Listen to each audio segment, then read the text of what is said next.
Hello and welcome to Hacker Behind the Code, a Radio-esque podcast where we'll interview members from the Sonic hacking community with me, MarkeyJester. Episode 3, Cats and Keys. My guest today is one of the more younger generations of hackers, even though he's been around for a long while. But because of this, his introductory to the scene isn't as standard as you'd usually expect. He's been involved more so on the musical front, but he has been developing skills in programming alongside this. It's ProjectFM.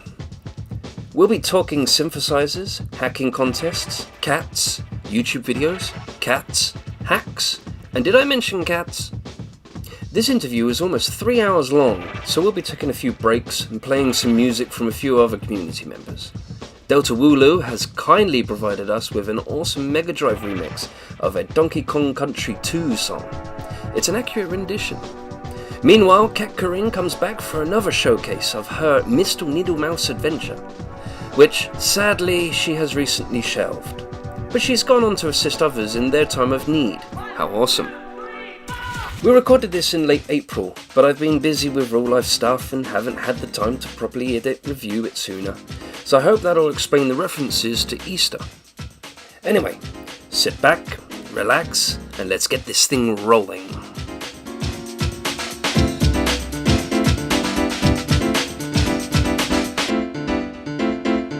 The most famous classic. Good evening on this happy Easter sunny weather. We are back for a third episode, and today I'm joined by ProjectFM. So I'm a bit nervous, but I'm so glad to be here, and my first podcast appearance. So yeah. Relax, it's fine. Mm-hmm. I've got all the incriminating evidence right here. How's the weather on your end? It's sunny here. Yeah, it's pretty much spring weather, and spring's my favorite season, so it's pretty great. Not too cold and not too hot, although I don't go outside much. You need to go outside. Get the old vitamin D. It's good for you. Yeah, I try to go on walks at least once per week. Rocks? Walks. Oh, walks. Sorry. As you can see, ladies and gentlemen, the fables of technology never cease to amaze. Mm. So, Project FM. I had a pretty interesting time looking back at some of your old posts, and I even tried at one point to go on to the Wayback Machine to find a few things.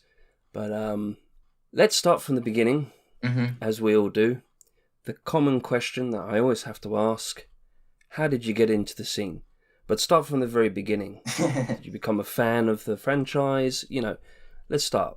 Okay, I guess if I wanted to go way back to the beginning, I'm more of like a fan. I've always been more of like a fan of just like messing with stuff and being creative, like with whatever tools are available, like more than kind of the franchise itself. I remember like back around kindergarten, first grade, I started using computers, and I saw that there were a lot of little creative programs on it. You might have heard of some of them, such as Paint and Windows Movie Maker. And my mother also had a Mac, so I also had access to GarageBand. And then just through having those things available, I just started making stuff, making ideas happen. And I just had so much fun with that. Eventually, I ended up finding even more programs on the computer. One was Scratch. Just for the record, are we talking like Windows XP, Windows 7? What Mac version? Oh, yeah, Windows XP. XP, my favorite operating system. Although, when I found Scratch, it was on one of those OLPC, one laptop per child laptops, so like these $100 mini laptops for kids. And so I got my father's girlfriend at the time had one, and I learned about Scratch, and it was like this whole, programming thing, and it was super easy to use. And so I just got into making stuff that and like making, like it used to be like mainly like animations and like little games and stuff. And another thing I got into is that I eventually got an iPod Touch, and I realized that you can jailbreak it, and there are tools online for like editing games. So I would just try like editing games, like not the code, but like the art files and the music files, Hmm. and like downloading mods. So, just for our sakes, because I'd never heard about Scratch until Oh, probably about maybe a year ago, I think. So, just describe Scratch in a bit more detail. What is Scratch? okay. So Scratch, I believe, is related to MIT, but it's like this simple programming thing where you can pretty much just like import audio and images, and then you can code things using this block code system, and like it's all like very nice and color coded and has its own like art editor inside it. Is it And on the top of that, is it the equivalent to, say, Microsoft PowerPoint but on steroids? I mean, it's more of like a. Well, I mean, the main focus is programming. So it's sort of like an introduction into programming for, I suppose, a younger generation. Yeah, pretty much. I'm yeah, I think like a lot of people have just gotten their start just by playing around with Scratch. And like on top of that, there's also a whole website full of just these things people have made, and you can just upload things to the website. What kind of things did you make on it? Did you actually make any games on it, or The first thing I ever made was this Pokemon fight. I actually had never played a Pokemon game at that point, really? but I've seen my friends play it. What, on their Game Boys or something?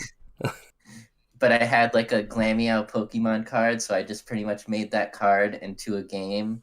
And I think you fought like Bidoof or something. I don't know who you fought, but like you pretty much just attack it and lower its HP. And then since it's based on the card game, there's also coin flips, even though that's not in the in the, That's in cool. the Like you actual roll game. a dice.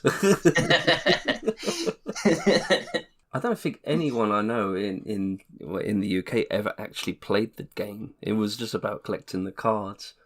Ah, Mm, that's amazing. yeah. Did it work well? Were you pleased with it? I was pretty pleased with it.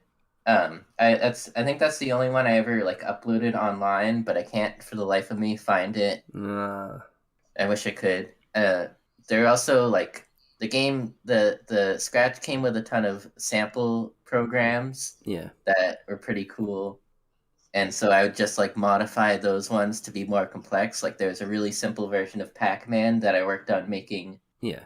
more complex. How do you make Pac-Man more complex? Well, I mean, the simple version is that there's one maze and there's no dots and there's no ghosts, so you just get to the end. There's like an end point and you just try to get to Ah, it. I think like it's barely a game. yeah. It literally is just example. So you added in the dots. You made the maze more complex. You added in the Yeah, ghosts. yeah. I tried adding movement, but it wasn't very good. Yeah, yeah. I think I saw a video where they were demonstrating how the CPUs, the Ghost CPUs, how they worked, and it's surprisingly Mhm. simple, but has a very complex pattern as a result. It's really fascinating. I don't know if you've seen the. No, I haven't. No, I'll have to link you afterwards. Yeah. So, working on Scratch, you gained a bit of inspiration, I would say, a bit of encouragement. You say, well, now I know what the possibilities are. Yeah, so it's from there that I decided to make a world in Minecraft Pocket Edition, and that became pretty much my creative project for a while. And then I just Hmm. found Sonic hacks and thought they were cool and started playing those instead of Minecraft. Well, how did you find Sonic hacks? Like, Um, Some Call Me Johnny. I was a big fan of Some Call Me Johnny back in like 2013, and then oh he yeah, started streaming the hacks. hmm, And then I eventually started watching like Mega G Wolf's videos too. yeah, yeah, yeah. Yeah. And that's kind of what led you to SSRG, Yeah. because he would frequently post splash screens at the beginning of his video for SSRG. Yeah. Did Johnny ever do anything like that? I know of Johnny, but I have to say I haven't watched his videos very often. Um, Sorry, Johnny. no, I don't think Johnny's ever made a hack. He might have. He might have. I can't remember if he like submitted to like the 2016 mini contest or not. I don't think he did. Maybe I don't know. No. Because I know Mega G Wolf did, and like I don't know if Mega G Wolf was like the only streamer to do that. Yeah, I think he made one Mega G Wolf. I suppose Johnny is as more non-partisan. There is Mega G Wolf tends to side with SSRG. Mm-hmm. Okay, so when you came into the hacking scene, what was the first thing you did? I mean, when you saw the forums, did you browse and what do they call it? What's the term called? It's where you browse the forums without actually joining. What's the term? Lurk. That's it. Thank you. It's such a simple word, 4 letters. Mm-hmm. So did you lurk at first, or did you join straight away? I mean, how old were you at the time? I remember I joined SSRG around like September 2014, so I was 13 at the time. Close, October. But yeah, October. 2014. So you're how old at the time? I was 13. My birthday is in November, so like on the verge of turning 14. So quite young and have the potential to be noobed out of the scene. Yeah. Yeah, so I don't think I lurked that much, but like once I just kind of just jumped right into it, I believe. The first couple things I did, like one of the first things I did was I tried to port a guide over from Sonic 2 to Sonic 1 because I was working with Sonic 1. Mm-hmm. Um, But I mean to say, and then, yeah. I mean, were you ever a fan of Sonic the Hedgehog before you joined these forums? Did you ever know about these games before before seeing the hacks on Johnny's YouTube videos? Were you even aware of them? Have you ever played a Sonic game before then? So Sonic's always been like kind of a presence in my life, but not something I've really been into. Mm-hmm. I think because my father kind of he always has like old like video game and consoles and stuff. He was a NES fan, yeah? No, I'm joking. He doesn't really play consoles, but he's always like gotten them. Like he gets stuff from yard sales and stuff. Yeah. And so like at one point I had a GameCube with a Mega Collection on it. Oh yeah. And I remember playing Sonic and Knuckles, and I didn't know how to spin dash, so whenever I'd get stuck at like the green things that keep you in place that you have to spin dash out of, I just reset the game. You poor man. Later on, I got my iPod Touch, and they had little emulator versions of Sonic 1 and 2. Mm-hmm. So I bought those, and I had a pretty good time with them. I remember just playing Metropolis, which I know was a bad idea, but I just played Metropolis because I like the music. Yeah. At one point, Sonic 4 Episode 1 came out for the iPod Touch, Yeah. and I paid for it with like my father's debit card with money I didn't have. Oh my god, and what? he got mad at me. What? Of all the games you could have done as well. Oh my god. How much did that cost? It was like $6. Oh my god. Really? Yeah. I actually enjoyed Sonic 4 at the time. Yeah. Well, I mean, you know, like I've never really played it, but I've heard mixed things. I mean, compared to what it could have been, it is quite poor. But I guess it has its thing. Yeah. I didn't expect of all the games. Oh my god. So Sonic 4, that was 2010, and then 2011 is when we get the Christian Whitehead port of Sonic CD, and I remember that coming out, and then I got it, and it just blew my mind because I didn't. Did you use your dad's credit card? Yeah, but I paid him this time. Okay, fair enough. But like, this is a Sonic game I've never played, and it's like got like full motion video cutscenes, and the music's amazing, and like cool bosses, and it just blew my mind.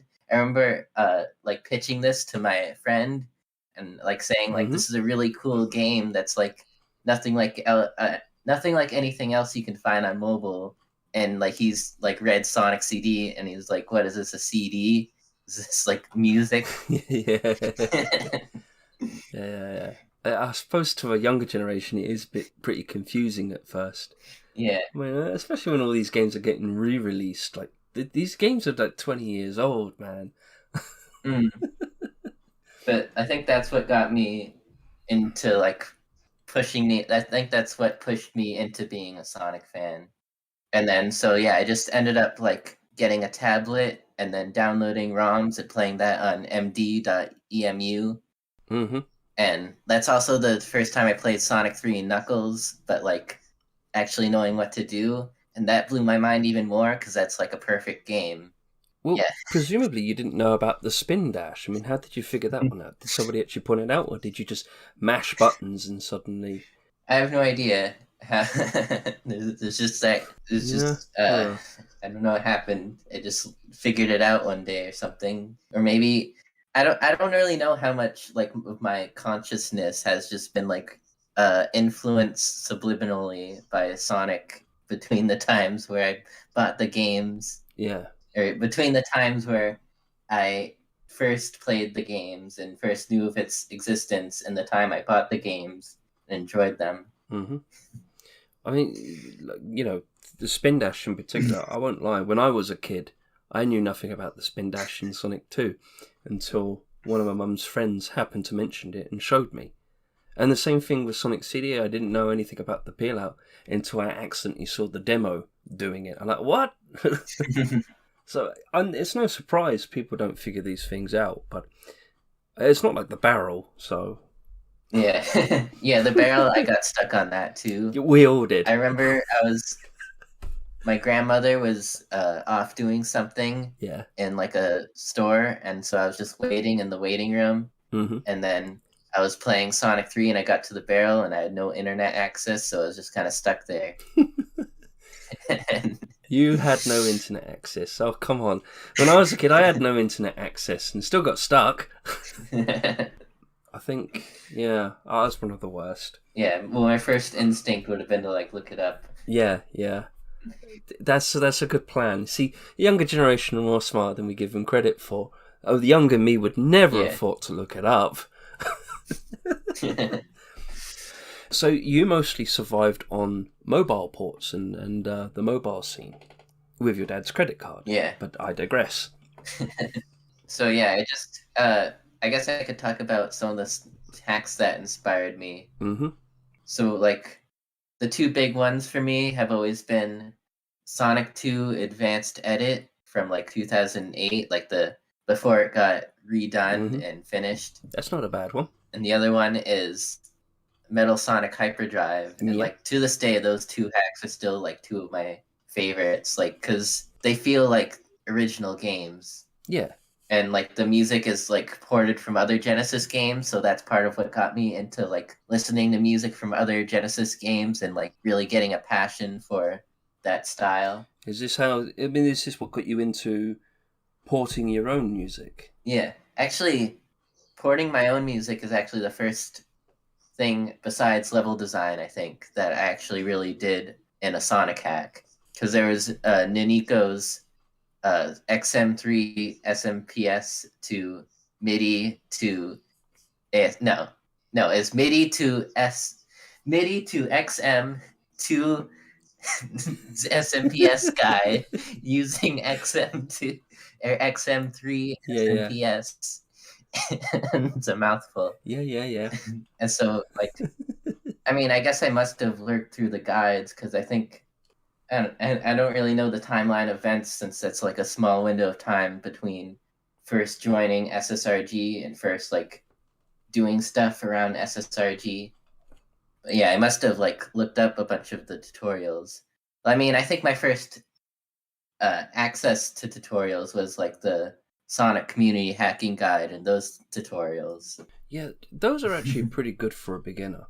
They are pretty good. I mean, some of them are incomplete and broken, but they do give a bit of a nudge. They encourage you to go messing with things you wouldn't normally. That's pretty good. Mm-hmm. Before we step any further, let's talk about your username, the origins of your username. And I'm going to say for the record, I originally thought that your name was in relation to the Yamaha chip. Just one of those things. I just had to think, well, he does quite a lot of music ports, and his name is ProjectFM. And I thought, well, FM must be frequency modulation. But before that, you had a different name, and it was Project 1114. And I thought, well, maybe the 1114 is a Yamaha version number I don't know about, or something like that. So tell people what these names really actually are. Okay. 1114 is my birth date. Like I said earlier, I was born in November.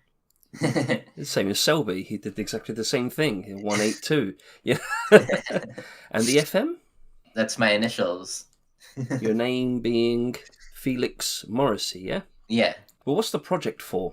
I'm actually really not sure. I just kind of saw it, like people name their things, like the emulator Project 64, and I just think putting project at the start of something is cool. And then also just like I like working on projects, so it kind of worked out. Would you like to know what your younger self said about that? Yeah. Your younger self said, "Project is based on the theme of always improving." Does that sound about right? Yeah, that's about it. Would you agree with that? Yeah, I think it's pretty cool how I ended up kind of growing into my name. Like, I guess I started out making Genesis music, but then I kind of fell off of doing that. But now I'm like back into doing it to the point where it's kind of like biggest thing I do, I think. It's what I know you primarily for, and I would imagine people would think of you as primarily for that thing. The same way they would think of Valley Bell as primarily involved in music, the technicals of music. Yeah. But before we get into the music, I will like to address that, because there's quite a bit on that I want to talk about. You had an earlier name, a name before Project 1114. Yeah. Do you remember what that is? I remember it being like noob with a plan or something. I have no idea. It's Kitten Cat 1114. Oh, right. Yeah, that's what I used for stuff. And I believe that's what I used for Scratch too. Really? But I remember when I first joined, I kind of mixed up like the part where you put your username and the part where you put like the thing above your username. So I like named myself some really weird long username for like. Well, your YouTube username is still technically Kitten Cat, and it's just still there. It's the default name. It's the name you signed up with. But it's interesting because you joined YouTube in 2012. But you didn't post anything on YouTube until years later. So, and I went back on the Wayback Machine to try and find. I even managed to figure out what your YouTube's channel ID was, because originally the link was a channel ID. And searched on the Wayback Machine, couldn't find anything. I was wondering if maybe you had some old videos that maybe you might have deleted. Actually, I had a whole channel that I deleted. So back in like 2008 to 2009, I was just making these animations, I guess you could call them, where I just like draw stuff in Paint and then put them together in Windows Movie Maker. I'd use Audacity to like record audio. Yeah. And then I'd play it, and I'd play some of them. Like I'd send them to my second grade teacher, and she did this thing where like once a week she did these PowerPoint presentations. Yeah. And she let me do it, so after that I'd show one of my animations. Really? That's very nice. Yeah, so I just had a whole YouTube channel full of those things. And then eventually I just like didn't like them anymore and just deleted the whole channel. Oh. I actually forgot. Do you still have the videos? Do you still have the original videos stored somewhere, or? The only remnants of that is a single music video my father paid me like $5 to make. That's on his channel. He paid you $5, or did you use his credit card? I've got to ask these things. I'm sorry. No, but really, he actually bought a music video from you. Was it good? I can send you a link. Oh, please do. I mean, I won't watch it now, but yeah, I'll have to yeah.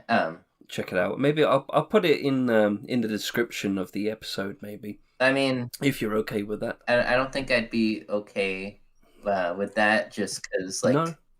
I Okay. want to keep like my, besides having my name and address and all that stuff out there, I'd like to keep my my hobby life separate from my personal All right, life. no, that's fine. All right, no worries.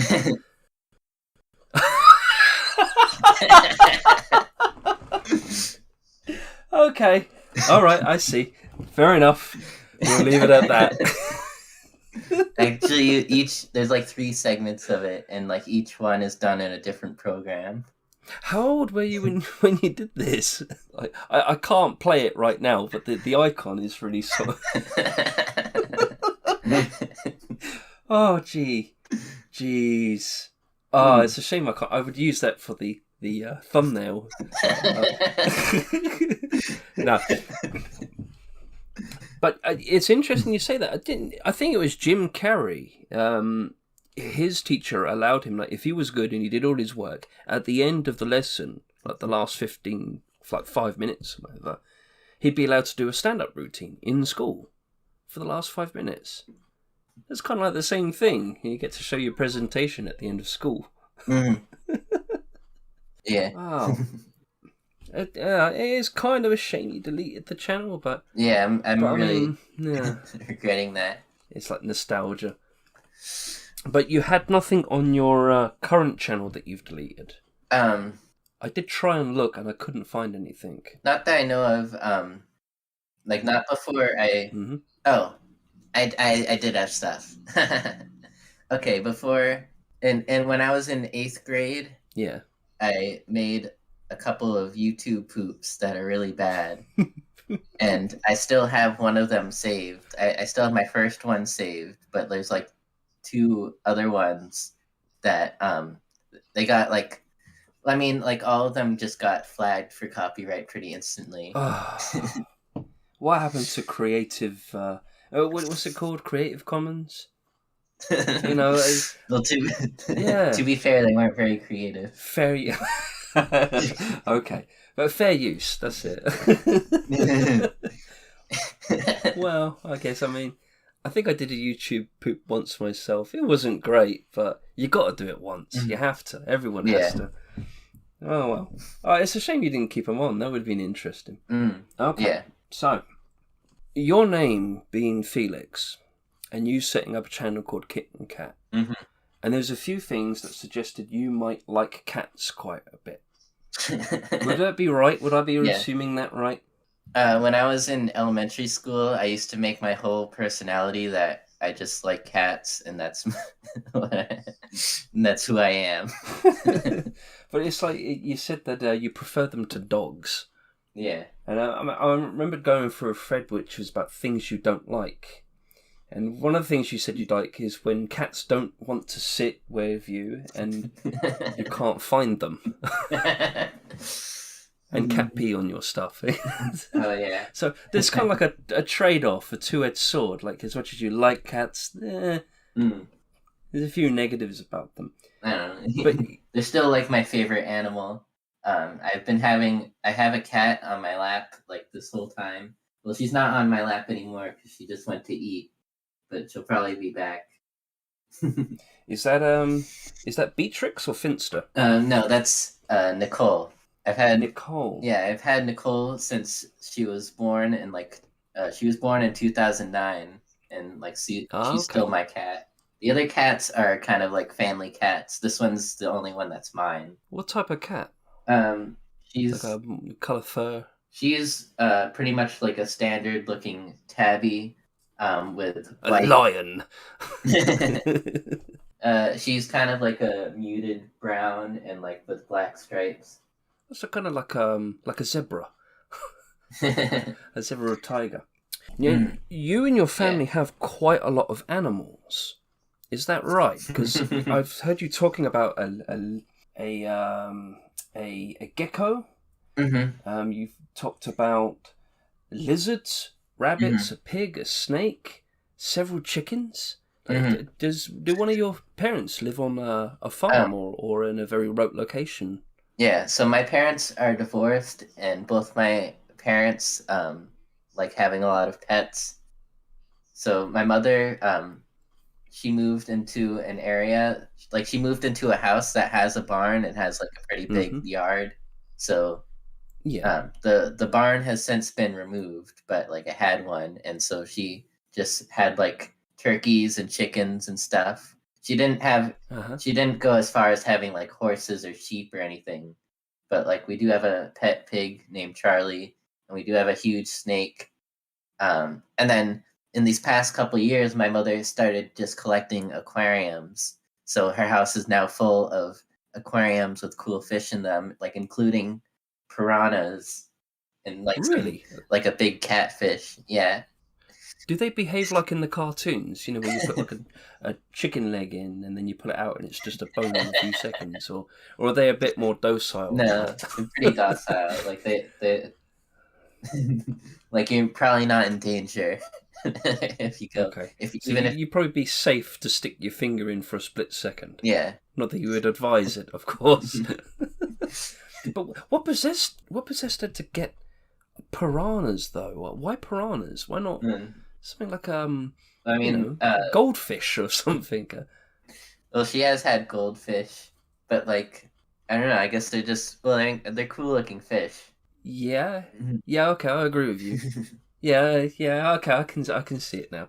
It's just cool little fish, and then the coolest fish I've ever seen is one of those ones that's on a frame, and you push the little button and it starts singing to you. That's the best fish I've ever seen. The snake. Its name is Nameless Gull. Is that right? Like, I don't know if that was just a joke. But yeah, there's just been like a trend in my family of just not naming the snake, even though like I've had multiple snakes over the course of my life. Is it just because you don't ever need to call the snake to you? Like, here, Snakey, go for walkies. What about Star Lewis and Spooky Boots? So in 2017, my mother's cat had a litter of I think 7 kittens, and like 6 of them we ended up keeping. Like 2 of them went to my brother, 2 of them went to my father, and 2 of them went to my mother. And those 2 that went to my mother are Star Lewis and Spooky Boots. And what's funny is that Spooky Boots is named after a Reverend Horton Heat song. And my father had a cat named Horton who actually passed away right before those cats were born. Oh. Yeah. What about, Star Lewis? It's a very weird name for a cat. Yeah. Well, my little brother's name on my mother's side, his name is Gar Lewis. His middle name is Lewis. Yeah.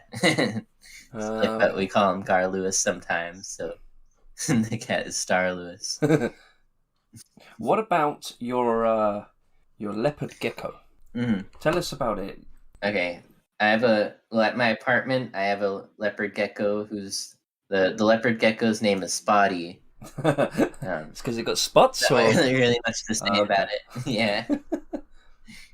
I'm looking at a picture here of a tank, and one of your cats is actually sitting on the tank. It actually looks rather nice in there. It's very, very comfortable. Are you still in that room? Hang on, let me give you the picture just so you know what I'm referencing. But before I see it, let me guess. Is it the one with Finster, the orange and white one on the tank? Yes. Okay. So that was at my father's house, and so I've since moved out, and now I'm in my own apartment. Do you have everything set the same? Because it looks really comfortable there. Yeah, I'm actually using the same desk right now, but I don't have the lights on it. Oh. Ah, well, I guess you can't have everything. Yeah.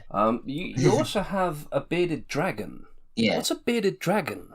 Well, a bearded dragon is kind of like this tan thing with like a triangular looking face and spikes on the sides.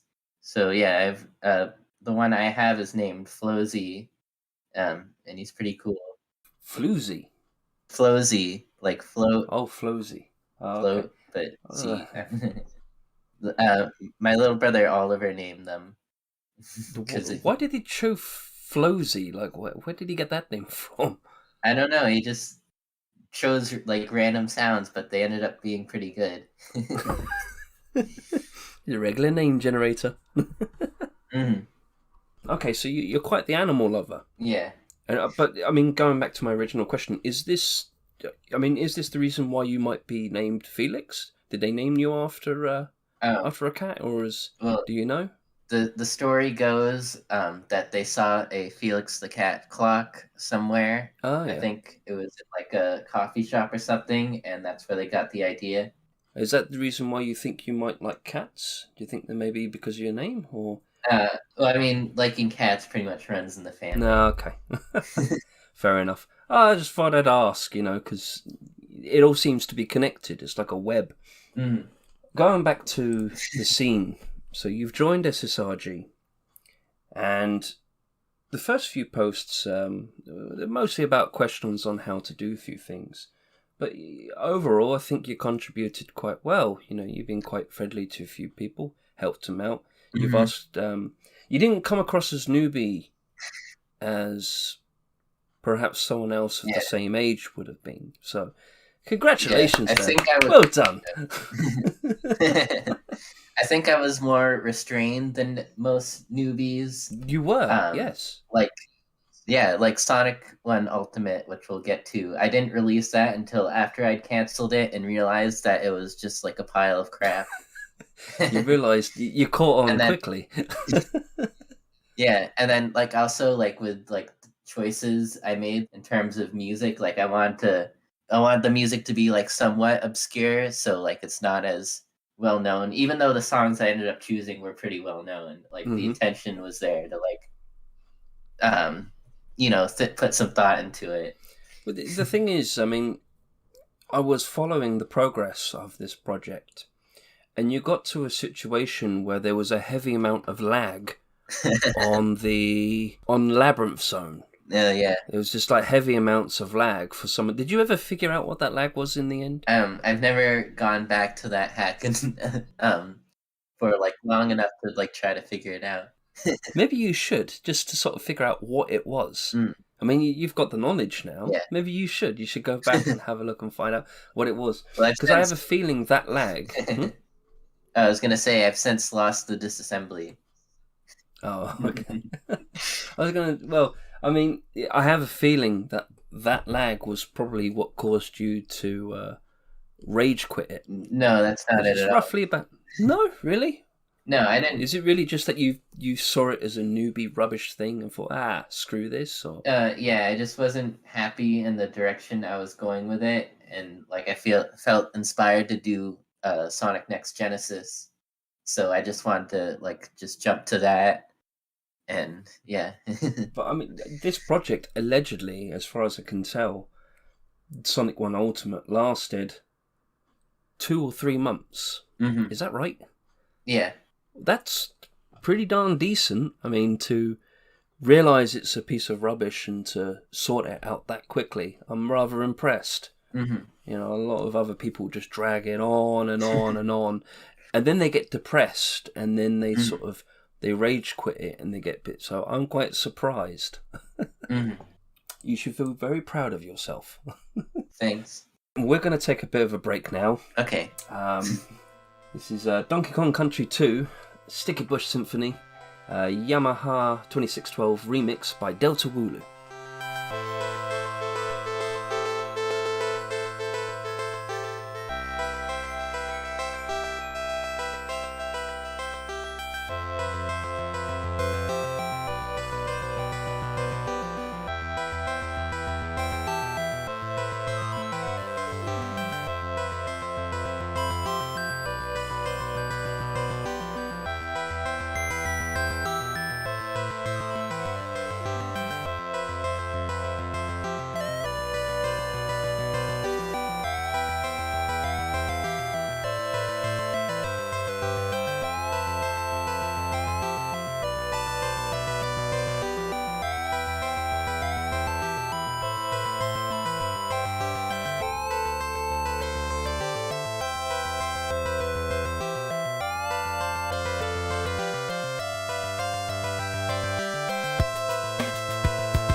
That was a pretty good remake.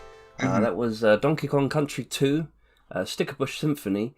This was a Yamaha 2612 remake or remix by Delta Wooloo, and I think he did a pretty good job. Yeah. What do you think? Yeah, I really like it. If you've played Sonic 1 Ultimate, you know that I did the same exact song and it didn't sound good at all. But this one's You were really young. good. The synth bass is really satisfying. I think some of the instruments sound like a little like standard, but otherwise it's a really good port. Yeah, it's pretty decent. He showed me 2 days ago, and originally had the Sonic 1 drums, and I said, well, you could probably get the samples from Donkey Kong Country 2 and use the drums from there. And yeah, we did. We had a look, downloaded a tool to decompress the samples, and he's put them in, and it actually sounds really, really good. I think it's much better for the drums. But even the instruments, I mean, yeah, they're not 100% accurate, but they're pretty decent instruments considering. And I think he did a very lovely job. Well done, Delta Wooloo. That's rather lovely. Yeah. Going back to Sonic 1 Ultimate, just for a brief moment, when you joined... in fact, actually, I want to go just one step back. You joined SSRG as Project FM instead of Project 1114. I assume that's because SSRG had the rule in place saying that you couldn't have numbers in the name. Okay, well, that explains that mystery. Okay, so Sonic 1 Ultimate, you worked on it for about 3 months. You wasn't happy with how things were going, and you decided to cancel it. But not in a rage quitty kind of way. You did it kind of respectfully. You noticed that the project wasn't satisfactory, wasn't decent in terms of quality. So you started again. How soon did you move on to the next project? Sonic 1 Next Genesis. How soon? Well, I mean, I pretty much immediately, like, once I got the idea, I just making like a 2D remake of 06, because I had recently gotten a PlayStation for my birthday, and I bought Sonic 06 and played it, and I realized, like, there's a lot of cool ideas here. Like, they weren't executed especially well. Yeah. So it'd be, like, really cool to, like, kind of bring those ideas to life, but in, like, a classic way. Yeah. I mean, 06 does look like... It's one of those games where it looks pretty cool. It looks alright. It just looks like it was rushed and very buggy. Yeah. So I can see why people would have a soft spot for it. And kudos to them. But you actually tried to make a 2D version of it. I think a few people have sort of half done what you've tried to do. I think Erixian tried to make a 2006 styled 2D version. Not a complete remake, I don't think. My mind's a bit fuzzy. It was a very long time ago. But no, I mean, it's been going on for about 7 years now, this project.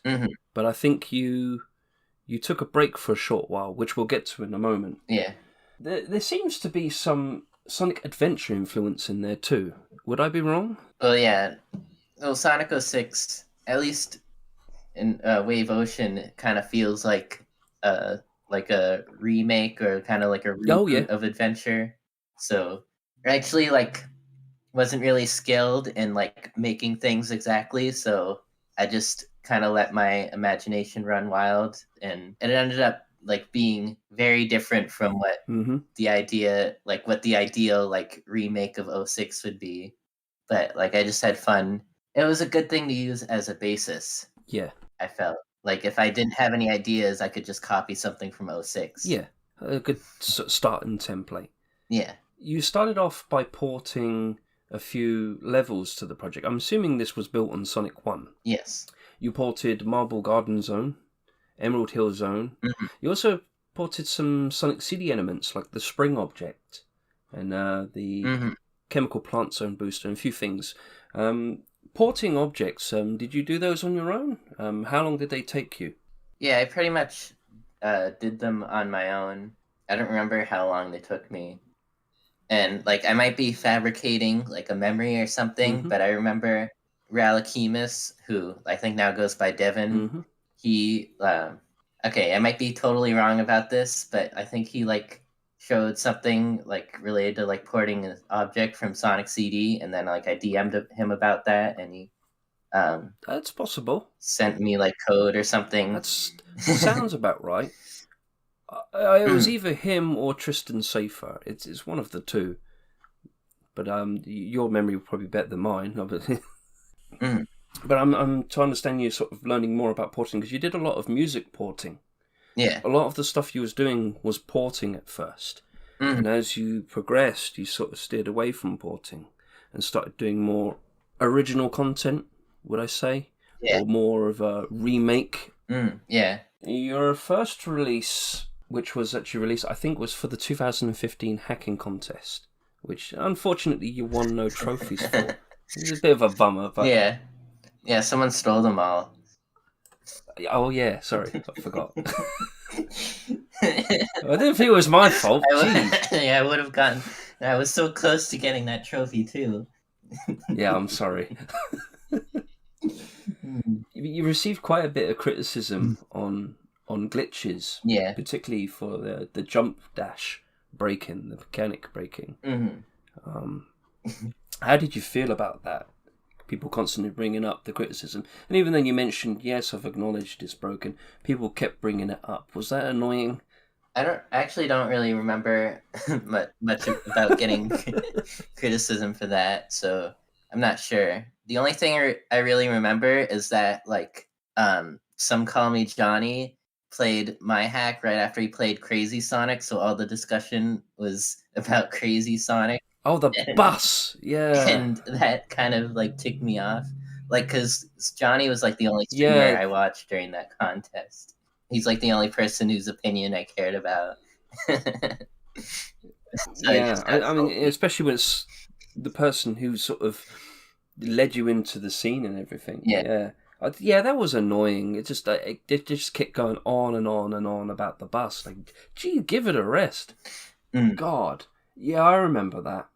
I'm sorry, man. I really am. That's God. No, I think I was being way too hard on him. Oh yeah, no. I mean, it's not Relakimus's fault, and it's not Johnny's fault. It's just, it's where it is, I suppose. Yeah, I was also hard on Ralakimus. No, I don't think it was his fault. He's a meme guy, so what'd you expect? What does he call himself? The living meme. I suppose maybe that's accurate. But as you progressed, you started doing more advanced things. For example, mid-level special stages. You put a modified Sonic 1 special stage, but you had it behaving similar to Sonic 3 and Knuckles special stage. I think it's through the... So tell us about that. I mean, how difficult was that? Do you remember? Yeah, I remember. It's like my experience most of the time is that like set out to do something and then I just eventually do it. And so that's just an instance of that happening. And like there were some bugs, but like I don't know, it seemed like a pretty smooth experience to get it working.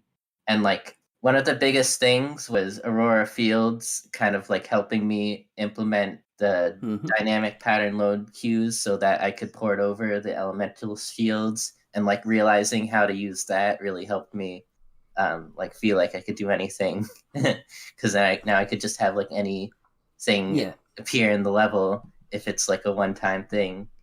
Like Oh, very kind of her. It took me a while to realise that the special stage was based off the Sonic 3 and Knuckles, because when I saw it I thought, that's pretty neat. And I was like, oh yeah, Sonic 3 and Knuckles did the same thing. Now I get it. That's why you did it like that. But surely you must have sort of felt a sense of accomplishment. And, although not necessarily perfect, it's still a pretty decent idea. Yeah. I mean, at the time, I was very much focused on like my age and how young I was compared to what I was doing, and like trying to make that like be like impressive to people, and like noticing other young people who are also doing impressive stuff and like being like jealous and stuff. And now like pretty much all the people I work with now are younger than me, and are a lot more talented than me in a You're lot like of a ways. god So, now. I just had to come to accept that I'm not going to be the best at everything, as well as being younger than everyone. Well, you never came across as jealous to me. Mm. Oh, You never that's did. cool. It never seemed like that. You held your composure pretty well, but then you never came across as a noob either. So you seemed Mm. to hold your negative emotions quite well, I think. Yeah. I mean, the stage was a little rough, but it wasn't too bad. Not bad for a first attempt. Hmm. Certainly not bad. It was done very, very nicely. Yeah. You also had an auto scroller in a few places, Oh, yeah. if I recall. And it's a bit risky. Auto scrollers are often quite annoying, Yeah. but the fact that it worked and that you implemented it is still quite Mhm. quite what's the word? Achievement. I was going to say novelty. Oh, It's quite yes. an achievable novelty. That's it. That's what I meant. Mhm. As annoying as it is, it's the accomplishment that counts. To say, yeah, I can do that now. Yeah. You know, I managed to do that. And as rough as it may be, as glitchy as it may be, and as annoying as it may be, I can tick that off my my bucket list. Yeah. Those auto-scrolling sections didn't age very well. I guess they weren't very good at the time either. Well, this is it. I mean, the project started off very, very rough, but it does get better as time goes on. Yes. Unfortunately, you didn't win any trophies in the 2016 hacking contest either. And Yeah. you can't blame me for that, so just saying. Did you expect to win anything? What kind of trophies were you going for? Do you have anything Mainly, in I mind? think it was. I think it's the Tails one that's like the most improved. Yeah. But yeah, pretty much the biggest downfall I think with the 2016 version was that I saved all the level design until like the last couple weeks, and then so I ended up just designing one level and then barely doing anything else. So then the most of the game is just running to the right and doing nothing. Yeah. And then Pulled right to I win. was hoping people would just appreciate it despite there being no gameplay. Yeah. It's just kind of a shame that nothing, you know. Mm, I don't. I think 2016 wasn't that the year where there was just loads of not very good projects, yeah. just in general. So I'm quite surprised you didn't get anything. That was a bit weird, but hey, you know, it is what it is. Yeah. Early 2017 is where it really started to take off, though, in terms of quality. I mean, you started having wonderful graphics, like the excellent new HUD design that looks like 2006-esque. Yeah. It looks really, really lovely. Yeah. Did you design that yourself? Yeah, I did. I've since scrapped it for like a more minimalist HUD, but I was pretty proud of it at the time. You should be. It looked really, really lovely. I mean, I'm assuming you. I mean, obviously, it's based off the 2006 version. Did you have any problems with reprogramming the HUD to handle it, or did you just jerry-rig the design so it fits in with the current programming? I had to reprogram it a little bit, but like I don't think I had a big issue with it. But yeah, 2017, that's when I first attempted to do the level transitions from Sonic 3. I first tried to do Yes. those, and ended up it wasn't seamless, but like it worked pretty well, and I was pretty proud of myself for that. Well, not bad for a noob. No, but you also did a wall run as well. Yeah. If you remember. And I was pretty impressed with that. I remember being impressed at the time, because I don't think anyone had ever done that. Or I think maybe one person might have done. Yeah. Well, I mean, I was inspired by Sonic and Ashura, which has like I think it's like a scripted thing where he goes on the wall and then comes down. And then I thought I wanted to like expand on that, so I gave that a try. But I thought it was really, really well. There were a few one or two minor glitches with it. But as a gameplay element, no, it was pretty good. I enjoyed that aspect of it. It was unique to see. And when you put more unique stuff like that, that's when it really starts to take off. Yeah, like I made the change in direction for Sonic Next Genesis video. Changing direction? What do you mean by changing direction? It's the one where it's like the half-hour long video in which I just like talk about like the state of Sonic Next Genesis right now, and then talk about like where I want to go with it. Because that's the instant where I realized I didn't want to make it just like based on Sonic 06 anymore, and I wanted to make it my own Mm-hmm. thing. I could have lost interest in the project at that point, but like I really don't like want to like waste assets or anything. And like if I were to make another hack, it would be like pretty Oh much no. have a lot of the same things. Sometimes it's good to recycle. I Yeah, recycle things all the time, and a lot of people should do. yeah, Never let it go to waste, and use it if you have to. yeah. So I thought the best course of action would just be to like take this hack and like make it more like not remove this restraint that like was helping me at the beginning, but is Mm-hmm. more restraining me at that point. It Ah. also meant that I didn't have to make so many levels. Sneaky. Another thing, I guess, to talk about would be the music. So, like when I first started, I was using XM3 SMPS, and Mm-hmm. I didn't know the difference between like channels in like a different sense. Like when it comes to MIDI, like you have like 16 channels, but you can also have like as many layers of like sets of notes as you want. And so I got the Mm-hmm. two confused, and that resulted in like most ports that I tried just not working because there was no instruments set to the channel. And then the ones that did work were like all the instruments playing, or all the things being played by the same instrument. So, Yeah. so like everything I made was pretty bad. And then when I got to doing Sonic Next Genesis, I got a little better at it. But then I figured out how to port songs from other games in like late 2015, and then so I just like swore off making my own ports Mm-hmm. for a while. And then 2017 is when I I'm going to decided stop you. what.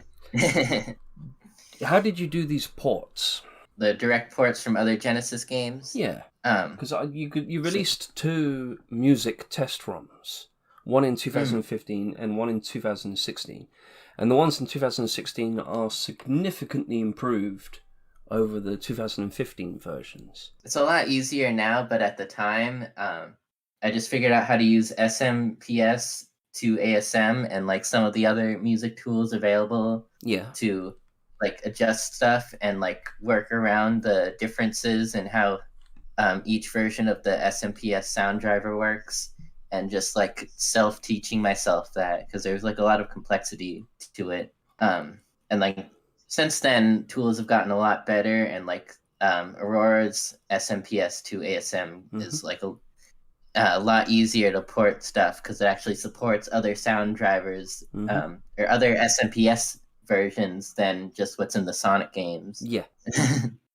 But that's actually been really influential because I still edit stuff in ASM to this day, pretty frequently to the point Mm-hmm. where I've made remixes just by editing stuff in ASM. So it's been like really helpful to get to learn that.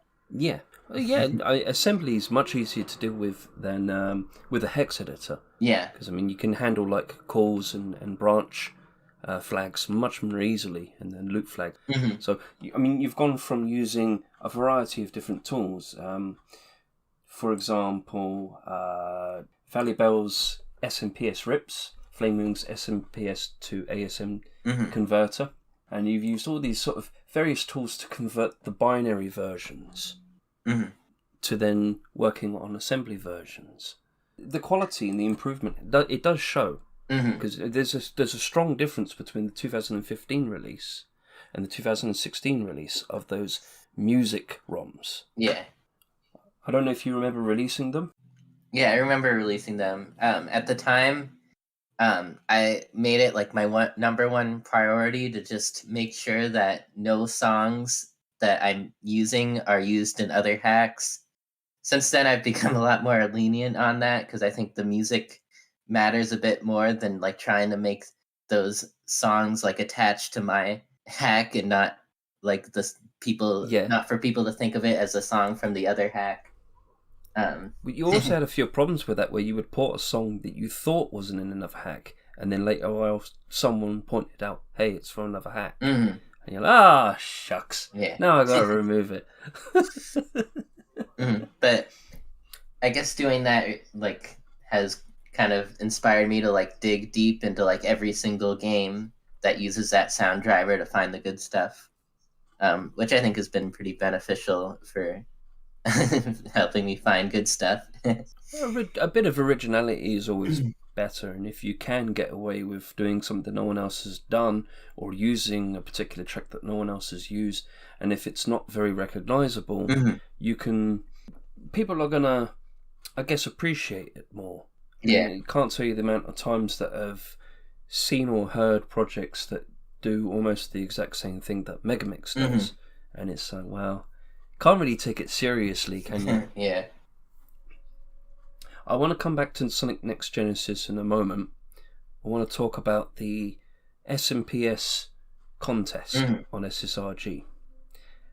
You've submitted a few times, and you've won a few times, is that right?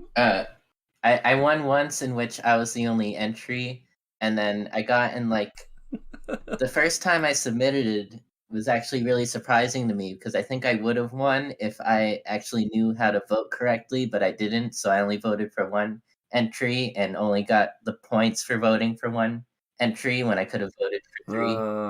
But oh, that's a bit of a shame. How many have you submitted? So there was Ice Mountain, and then there was the Brimstar. There was the 5 a.m., the Thunder Tornado, I think that was. Mm-hmm. My favorite one that I did was the Route 113. Yeah. And I think that's it. Do you enjoy doing them? Yeah, it's pretty fun. I've actually I got inspired to do remixes because I saw that Dragon Wolf Leo was doing remixes and like his or hers I don't theirs is ended up being really cool, and like those got kind of like people are more willing to vote for them because of the remixes and like how that works, which is what inspired me to do the Thunder Tornado remix. Yeah, Dragon Wolf Leo's music is pretty fair, pretty good quality. So yeah. Going back to Sonic Next Genesis now. So, with regards to music, your ports are getting better. You're finding more original content. But the last known update was in 2018. For a while, and then you went on a sort of hiatus. Yeah. I guess. For a long time. Did you just get fed up with it? Well, 2018 is when I started writing music. Like I took this early in the year, I took this music production class, and I kind of like wrote my first song in a while. And then just after that, I've been just like, I had just been focused on writing songs, and so I didn't really care about the hack, which led to me going on a hiatus with it and just focusing on writing music pretty much to like until March 2020 when the whole COVID thing happened. Yeah. I mean, speaking of making music, what kind of instruments do you use to make music? Or what kind of music are we talking about here? We talk about on the computer or real instruments? Yeah, I mainly use the computer. I've been starting like kind of like a collection of like small like cheap synths. So I've also been like wanting to use that. I've actually been for this whole time I've been kind of unsure of how I wanted my instrumentation to be, because like I have a lot of instruments available to me, but like I'm not very good at most of them. And I think it's only recently where I decided that I just want to just use the Yamaha, like the Genesis's capabilities, because I feel like that's what I work best with. What kind of synthesizers do you have? I've seen a picture. I mean, there's a picture right here. There's a whole load of them on there. Can we have some of the hits? What Yeah. So I have a stylophone, which is like broken, so I should get another one. But those ones are pretty cheap. There's this series called the Korg Volca series, which is like a bunch of these like little handheld synths. they're pretty versatile, and like each one like does like has like a specific focus. My favorite synth I've ever gotten was the Korg Volca Keys, which is an analog synthesizer with like 3-note polyphony and Yeah. like plug in MIDI and stuff. Some other stuff I've gotten, there's the Korg Monotron, which is like a $30 tiny one. Uh-huh. The Korg Little Bits, which is like this modular thing, but it's like kind of made more for kids, but you can just like connect it together however you want. And then I've gotten the last one I have is, forget the name of it, but it doesn't have a keyboard, so it's just more for making sounds. Can you plug a keyboard into it, like a MIDI sequence or something like that? No, you can't. No. You have to. It's all just turning knobs. Oh, okay, so you control frequency that way. Yeah. Do you have any samplers? Because you seem like the kind of person that would probably have samplers. For most of my life, I've been pretty against using samplers, but like since Really? yeah, but I've recently gotten into more like sampled music, and then last Christmas I ended up getting the Korg Volca sample, which is a sampler. Awesome. Does it come with like I'm assuming it comes with some preset samples? Yeah, it comes with a bunch of them, and then you can just like import them through the MIDI.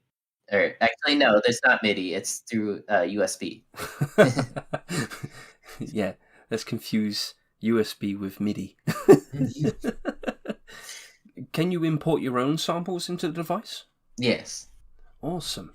How comes you've been so against using samplers, though? I'm quite confused. Is it kind of, I don't know, like a pride thing? I think I've just gotten like the sense that like with a synthesizer you have full control over how the result sounds, while with a sampler you have way less control, and also you get like I never really liked how if you have like two, like when samples cut off, I never really liked the use of that in music until recently. I've never really gotten the appeal of that, at least. What changed your mind? I think it's just like getting into more like music that uses samples. Like this last summer, I started getting into hip hop, and I've recently become a big Kanye West fan.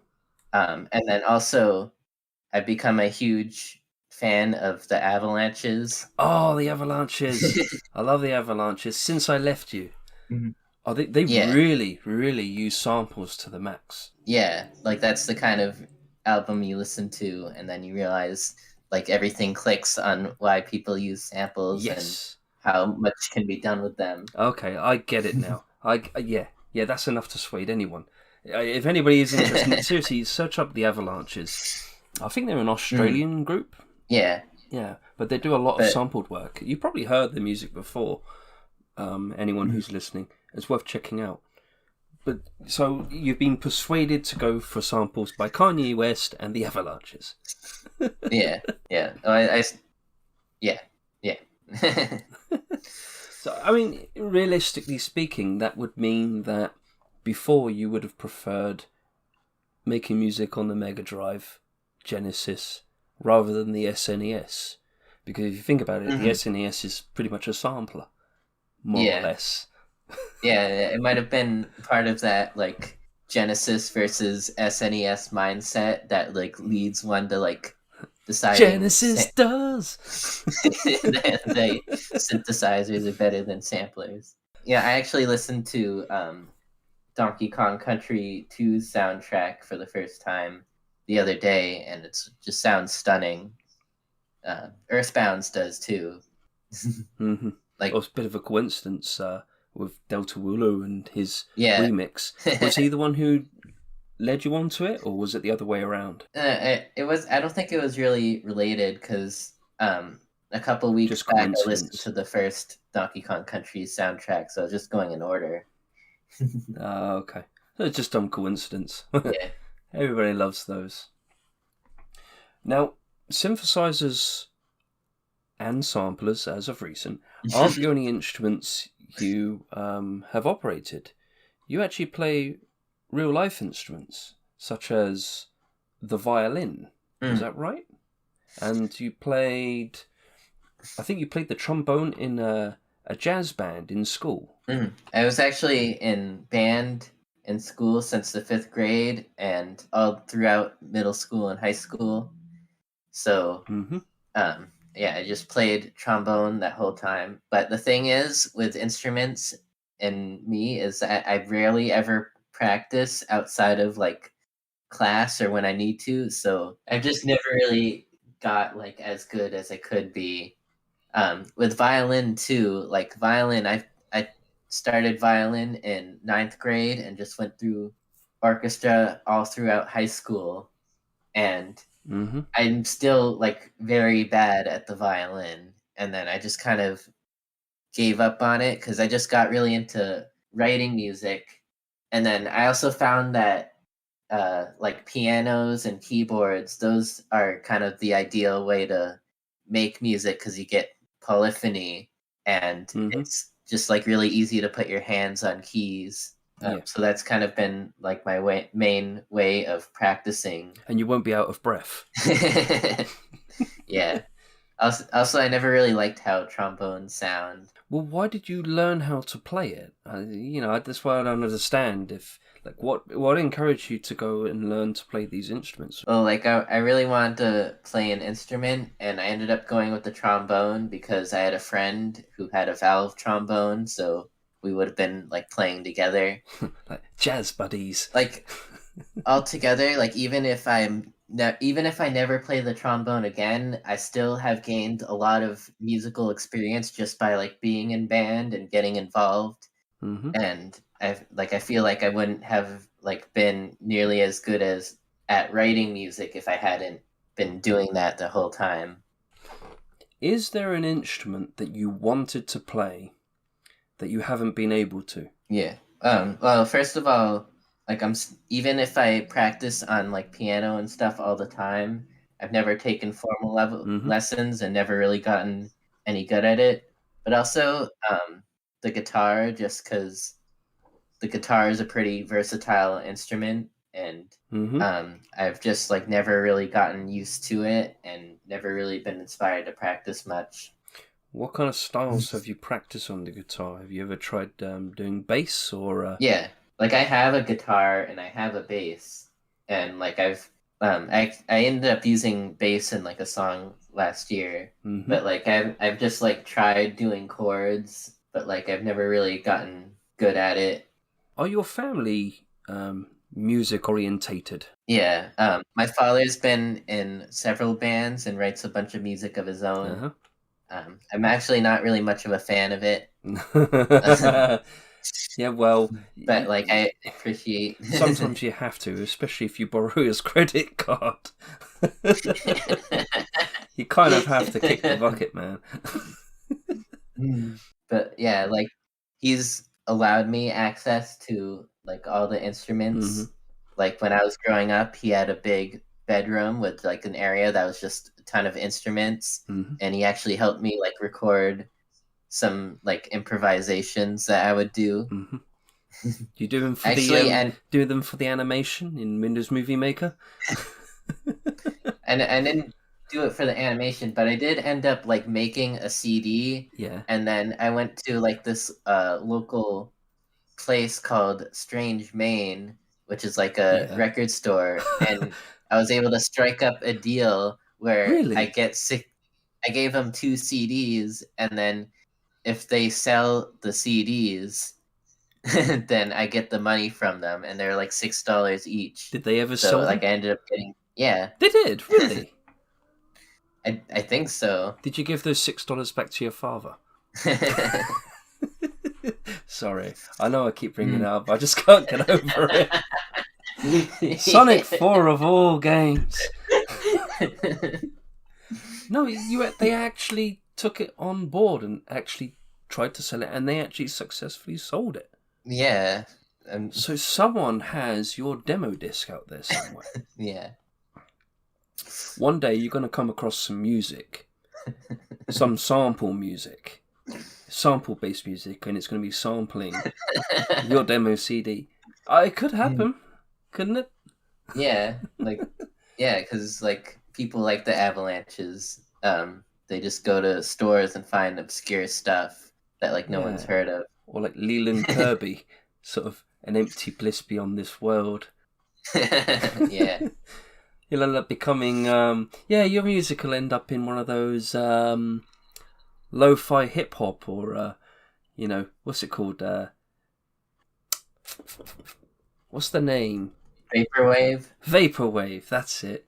Like, I actually learned about Vaporwave through a Sonic hack because that Macintosh Plus song that got yeah. pretty popular was used in like a Chaos Edition style hack.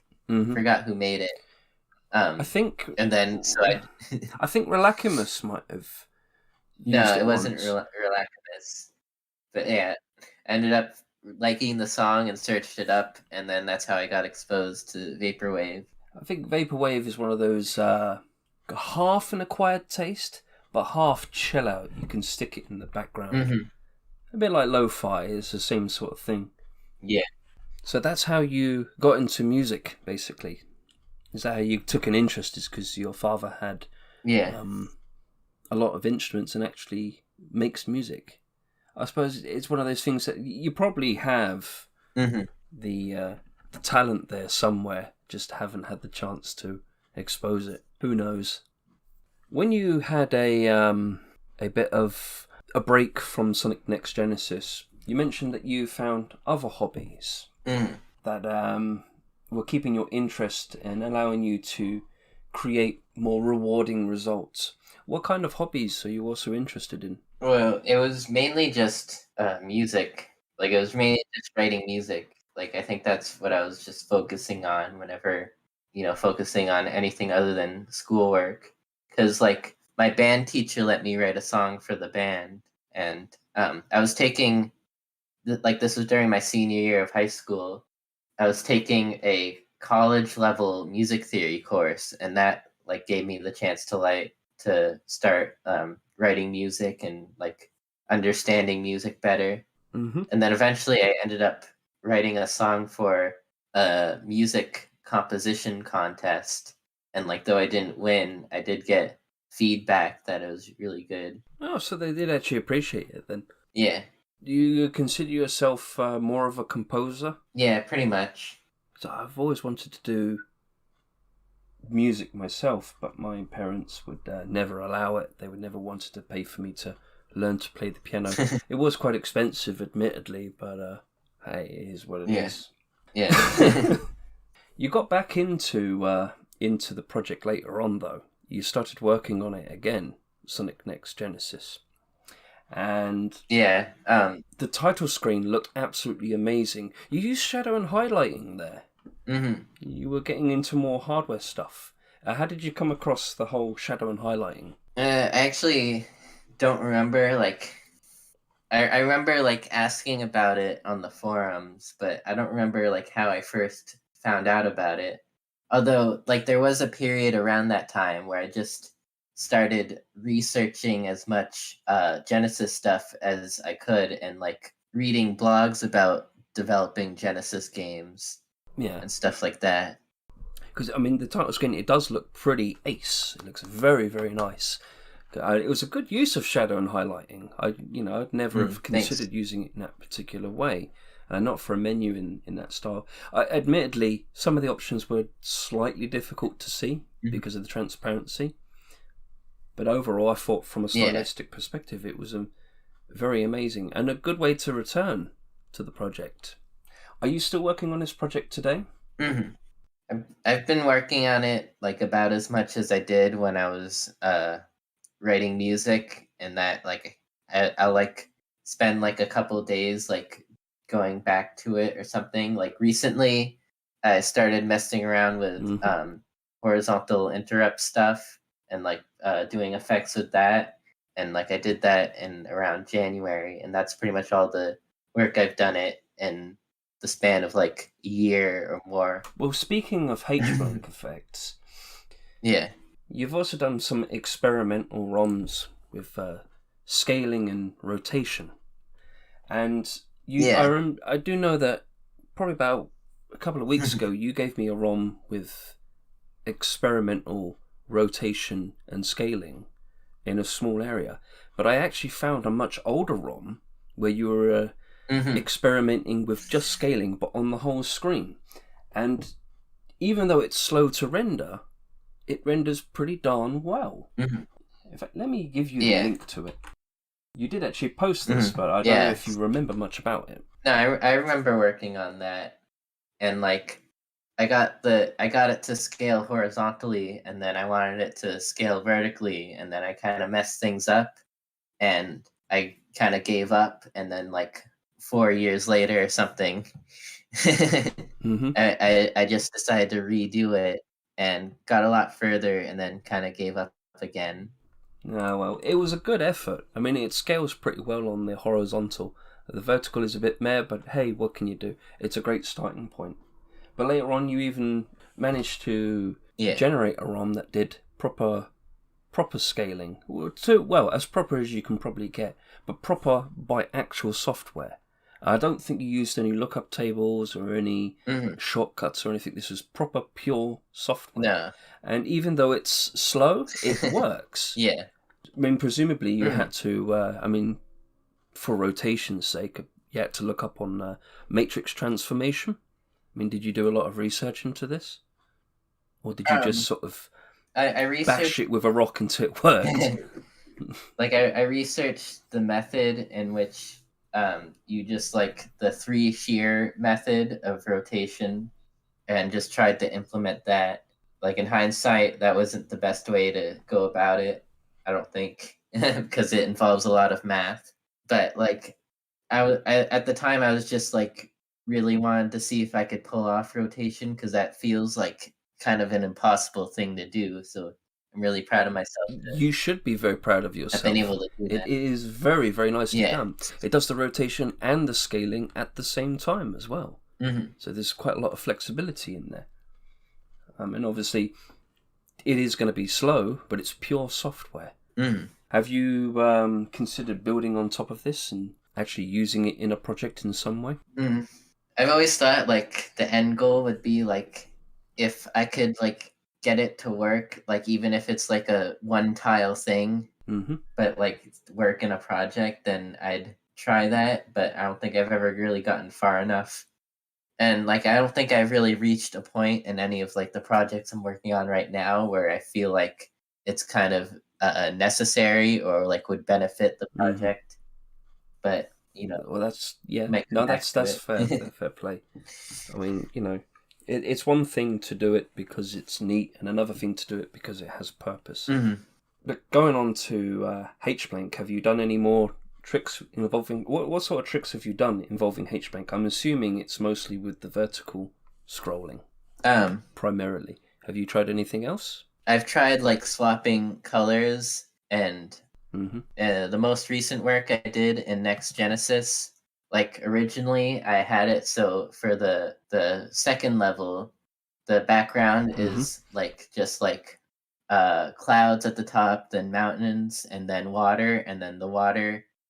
something I actually had implemented pretty early on was, like, the water was the same graphics as the mountains, but they were differently colored by using the HBlank. And then recently what I've done is I was able to get it so there's, like, multiple, like, routines, like, that it switches between depending on the line it's at. And so, like, that way there's, like, a combination of palette switching and vertical scaling, because what I want to do is, like, most of the times where you have water, there's, like, a horizontal thing where, like, there's, like, a horizontal water effect where like different lines are, like, moving back and forth depending on, like, the scan line, and, like, that changes over time to look like it's kind of sparkling. And I wanted to do something similar but with it moving vertically instead of horizontally. So, like, it's kind of warping, like... Yeah, I know. Give it a proper wavy effect. So I haven't gotten to that point, but I have gotten to the point where, like, there's just, like, different routines for different parts. And then there's a different level I did where I made rain, and then I made it so that it changes the sprite table per scan line Mm-hmm. so that you can have multiple sprites on screen, but like without like more sprites than the sprite limit, Yeah. pretty much, because it's considering like 3 sprites that are at different points on the screen to be the same sprite. Yeah. So that's how you get like rain that looks really like heavy. Yeah. And so I've been able to do that, and the effect's pretty good. It went down well. Yeah.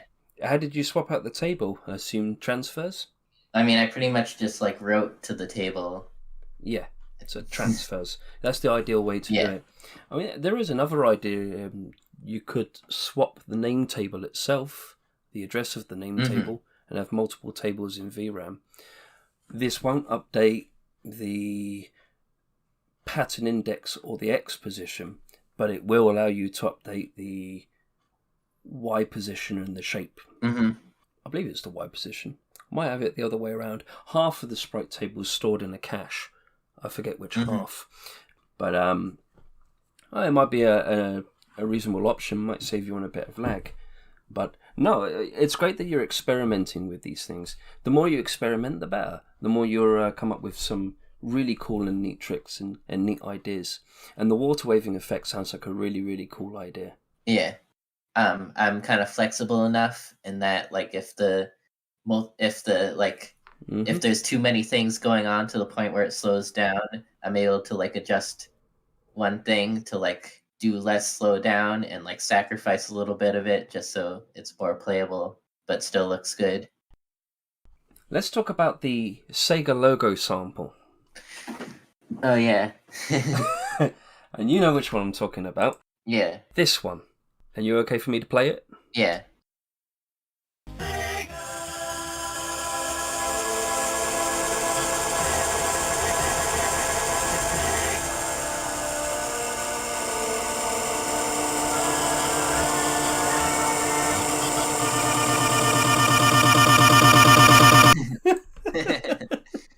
It's like a YouTube poop. Now, are you keeping that in? Or? Yeah. Yeah, like at the time, I think I was using Sonic 3's sound driver, and that like wouldn't have been feasible for whatever reason. But then I've since switched to amps, and so I could probably do that. But like, I don't know. I'm probably not gonna have a Sega screen in my hack. Okay. But that was just like a fun little idea I had. So you're going to be a rebel. Of just And messing you're going around. to take out the Sega screen. You're really not going to have a Sega screen. I mean, fair play to you. I mean, I'm not going to dispute that. I mean, most people only keep it in for a novelty. I'm just surprised. Are you going to have any screen in there? I guess it just it depends on if I have a good idea for one. ProjectFM presents. Now, you mentioned that you were, at one point, you were planning on getting a Sega Nomad. Did you ever actually get a Sega Nomad in the end? No. You didn't? No. What kind of, have you got any other hardware you've purchased over the years? Yeah, so actually when I started, my father gave me a Genesis 3 that I still have. Oh, okay. You got a Genesis 3? Yes. Really? Yeah. Really?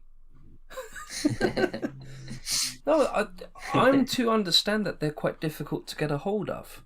Are they? I didn't know that. But I ended up getting a regular Genesis on an online auctioning site. And so that's what I had been using mainly. Although it's kind of broke and I replaced all the capacitors in it and it still doesn't work. But the weird quirk about it, of like how it's broken, is that if you have something connected through the headphone jack and like plugged into the TV so you can have stereo audio, it works that. But if you like unplug the headphone jack, then there's nothing on screen, and it's like really weird. And I have no idea like why it's working like that. Oh. But I guess it would be preferable to have stereo audio by doing that anyway. So you have to have the headphone jack plugged in for it to work. Yeah. What kind of Mega Drive Yes. have you got? A Genesis. Oh, and I think I got like a VA6, like It it has to be a has Model 1. It's the only one with a TMSS. headphone jack. But it's just like, I mean, Yeah. still, it was better than the special switch that Selby had.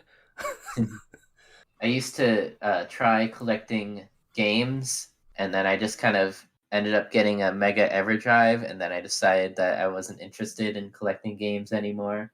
And then now I'm just not really interested in playing the Genesis at all. Like, I used to mainly just play it so I could do multiplayer pretty easily with my brother. Well, I was thinking primarily for testing your ROM hack on with a flash card. Yeah. Oh, I never knew I had a Genesis 3. Yeah, I seem to be under the impression it's difficult to get. Maybe I'm wrong, but I mean, there's a few differences. I think they fixed the -1 vertical scrolling column bug in a Genesis 3. Oh, which cool. Kind of. I think there's like a super bike challenge game where they've fixed the left column, and it breaks on the Genesis 3 because the Genesis 3 fixed it. Oh, so, that's funny. Yeah. Okay. Well, so that. Yeah, the first game that comes to mind for me when I think of like the vertical scrolling is Gunstar Heroes, and like how they had like the thing come like slide in on the edge when it gets to the boss. Mm-hmm. It has so to cover up the bug. Yeah, they have a lot of interesting tricks in that game. But yeah, a lot of games they do that. You put like a series of sprites to block it off. I think Earthworm Jim did that as well. Mm-hmm. We're going to take a break right now. Yeah. This is Mr. Needle Mouse Adventure, Tidal Apollosome by Ket Corinne.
Now you told me that apparently she sort of cancelled the project, is that right? Yeah. Why is she cancelling it?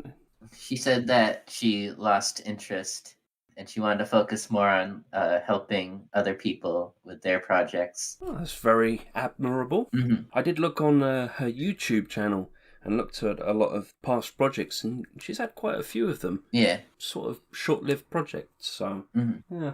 Oh, it sounded nice, quite basic. You know, it kind of reminds me of Mystic Cave Zone in a way. It's got that bassy element to it. Yeah, I like the use of the labyrinth like lead instruments because it invokes labyrinth, but it's also like a lot more bouncier. It's got that twang to it. Yeah, like hillbilly. Ding ding ding ding ding ding ding. Yeah, but I really like the bassiness of it, and I think the use of the robot voice saying Titleopolis is really cool. Yeah. Like I'm pretty used to like people like whenever you hear voices in Genesis songs, it's always just the Michael Jackson Sonic 3 samples. I wonder if she actually synthesized those samples, or whether she got samples and just happened to pack them together to make it say Tidalopolis. No, I think she synthesized them. Ah, okay. No, yeah, it is sort of catches you off guard. Mhm. Now, speaking of catching off guard, you designed your own badnik at one point. Oh yeah, I did. Can you remember what it was called? The Wood Record. That's it. Mm. You said, I plan on making all the badniks in this hack look like they're comprised of basic 3D shapes, making them look more alien to the area and easy for me to draw. Yeah, and I think it turned out that I wasn't really as capable of doing that style justice as I thought. You tried, and I Yeah. suppose that's all that mattered. But I'm assuming that's the only one you ever made. Yeah. Did you ever actually program it? Actually, no, I never programmed it. Oh, well. It's a bit of a shame, really. Yeah. At least you gave it a go. Yeah. If you were to design another badnik, what would you do differently? I mean, I don't remember exactly how it looks like, but I'll get you a picture. I'd probably be more creative with the use of colors and sort of like I think the way I did it is I ended up like making all like the colored parts separate, and I was thinking it would be more interesting if I were to like have the colors more like come together and but like still making each like piece of the robot feel separate. If you can understand what I'm saying. Yeah, I kind of get what you mean. A bit like like a buzz bomber or a motor bug. Yeah. They've got the individual elements that are tacked on. Mm-hmm. It's kind of like wet on wet, like Bob Ross, but for Pixel. Yeah, looking at it now, I realized that like the head is completely separate from the body. So like the head should be like making a shadow on the body, and it just doesn't, and that looks really weird. And then on top of that, like the head just like doesn't feel connected to the body at all. So you'd go for a more sense of realism next time. Yeah. I didn't realize how bad it actually ended up being, but it always looks better in your mind, and then you actually see it and you think, oh my god, what did I do? Sonic Hack Database. Yeah. You set up this thing. Tell us about the Sonic Hack Database. Yeah, I don't remember if I started it before or after the whole Sonic hacking contest vote came out. I just realized that there's no like central place to look for Sonic hacks. Mm-hmm. And it might have also been inspired by that thread that's like, where do you find X Sonic hack? Yeah. And so I just decided to make like a central place where you can just look and find Sonic hacks. Because I remember back in the day, like the only hacks I really knew about were the ones that Mega G Wolf talked about. Yeah. Or were in the contest. And so I kind of missed out on a lot of hacks. Like one of the big ones I missed out on was Gorbachev's Revenge, which is like the boss hack version of Sonic Boom. That's like a really cool hack that I just didn't know about for a long time. There are a lot of hacks that do slip through the cracks. So I think it's great that you've made this. I only wish that this were a bit more popular and that more people knew about it.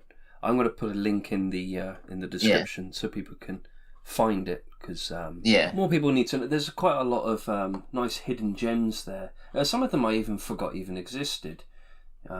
But I mean, it even states whether or not it works on hardware. Did you do all the hardware testing? Are there any other collaborators? Well, actually, this is kind of like a spin-off of something I did like in 2017, where I first got my Mega EverDrive and decided to make like a whole pack of games. Mm-hmm. And so I just like looked for every Genesis game worth playing, as well as every hack I could find. And so through doing that, I ended up testing a bunch of hacks on hardware. But like, I don't think I really tested anything specifically for this database. I remember I tried posting that ROM pack to Sonic Retro, and it got deleted immediately because I forget why. Yeah, they're a bit of a stickler over there. Yeah. They expect a bit more. Hmm. I mean, it could be something related to distributing other people's projects. I don't know. There's bound to be some Yeah. rule. Like, you can't talk about dead celebrities on there. I kind of get why, but now I don't know Oh. who's died. And it's well, I'll read up and find that there was a celebrity that I didn't know they died 5 years Yeah. ago. And it's why don't I know these things? Yeah. I've lurked in Sonic Retro a lot, but like I've just never been able to really get into actually like having conversations there or anything. You've only ever got 11 posts on there as well. You seem to be more of an SSRG guy. Yeah. Do you join any other communities other than SSRG and Sonic Retro? Um Anything non-Sonic related? Before, I mean, I've been on Reddit. I use Reddit in 2018. I started using Reddit, and like I've been in a lot of music communities.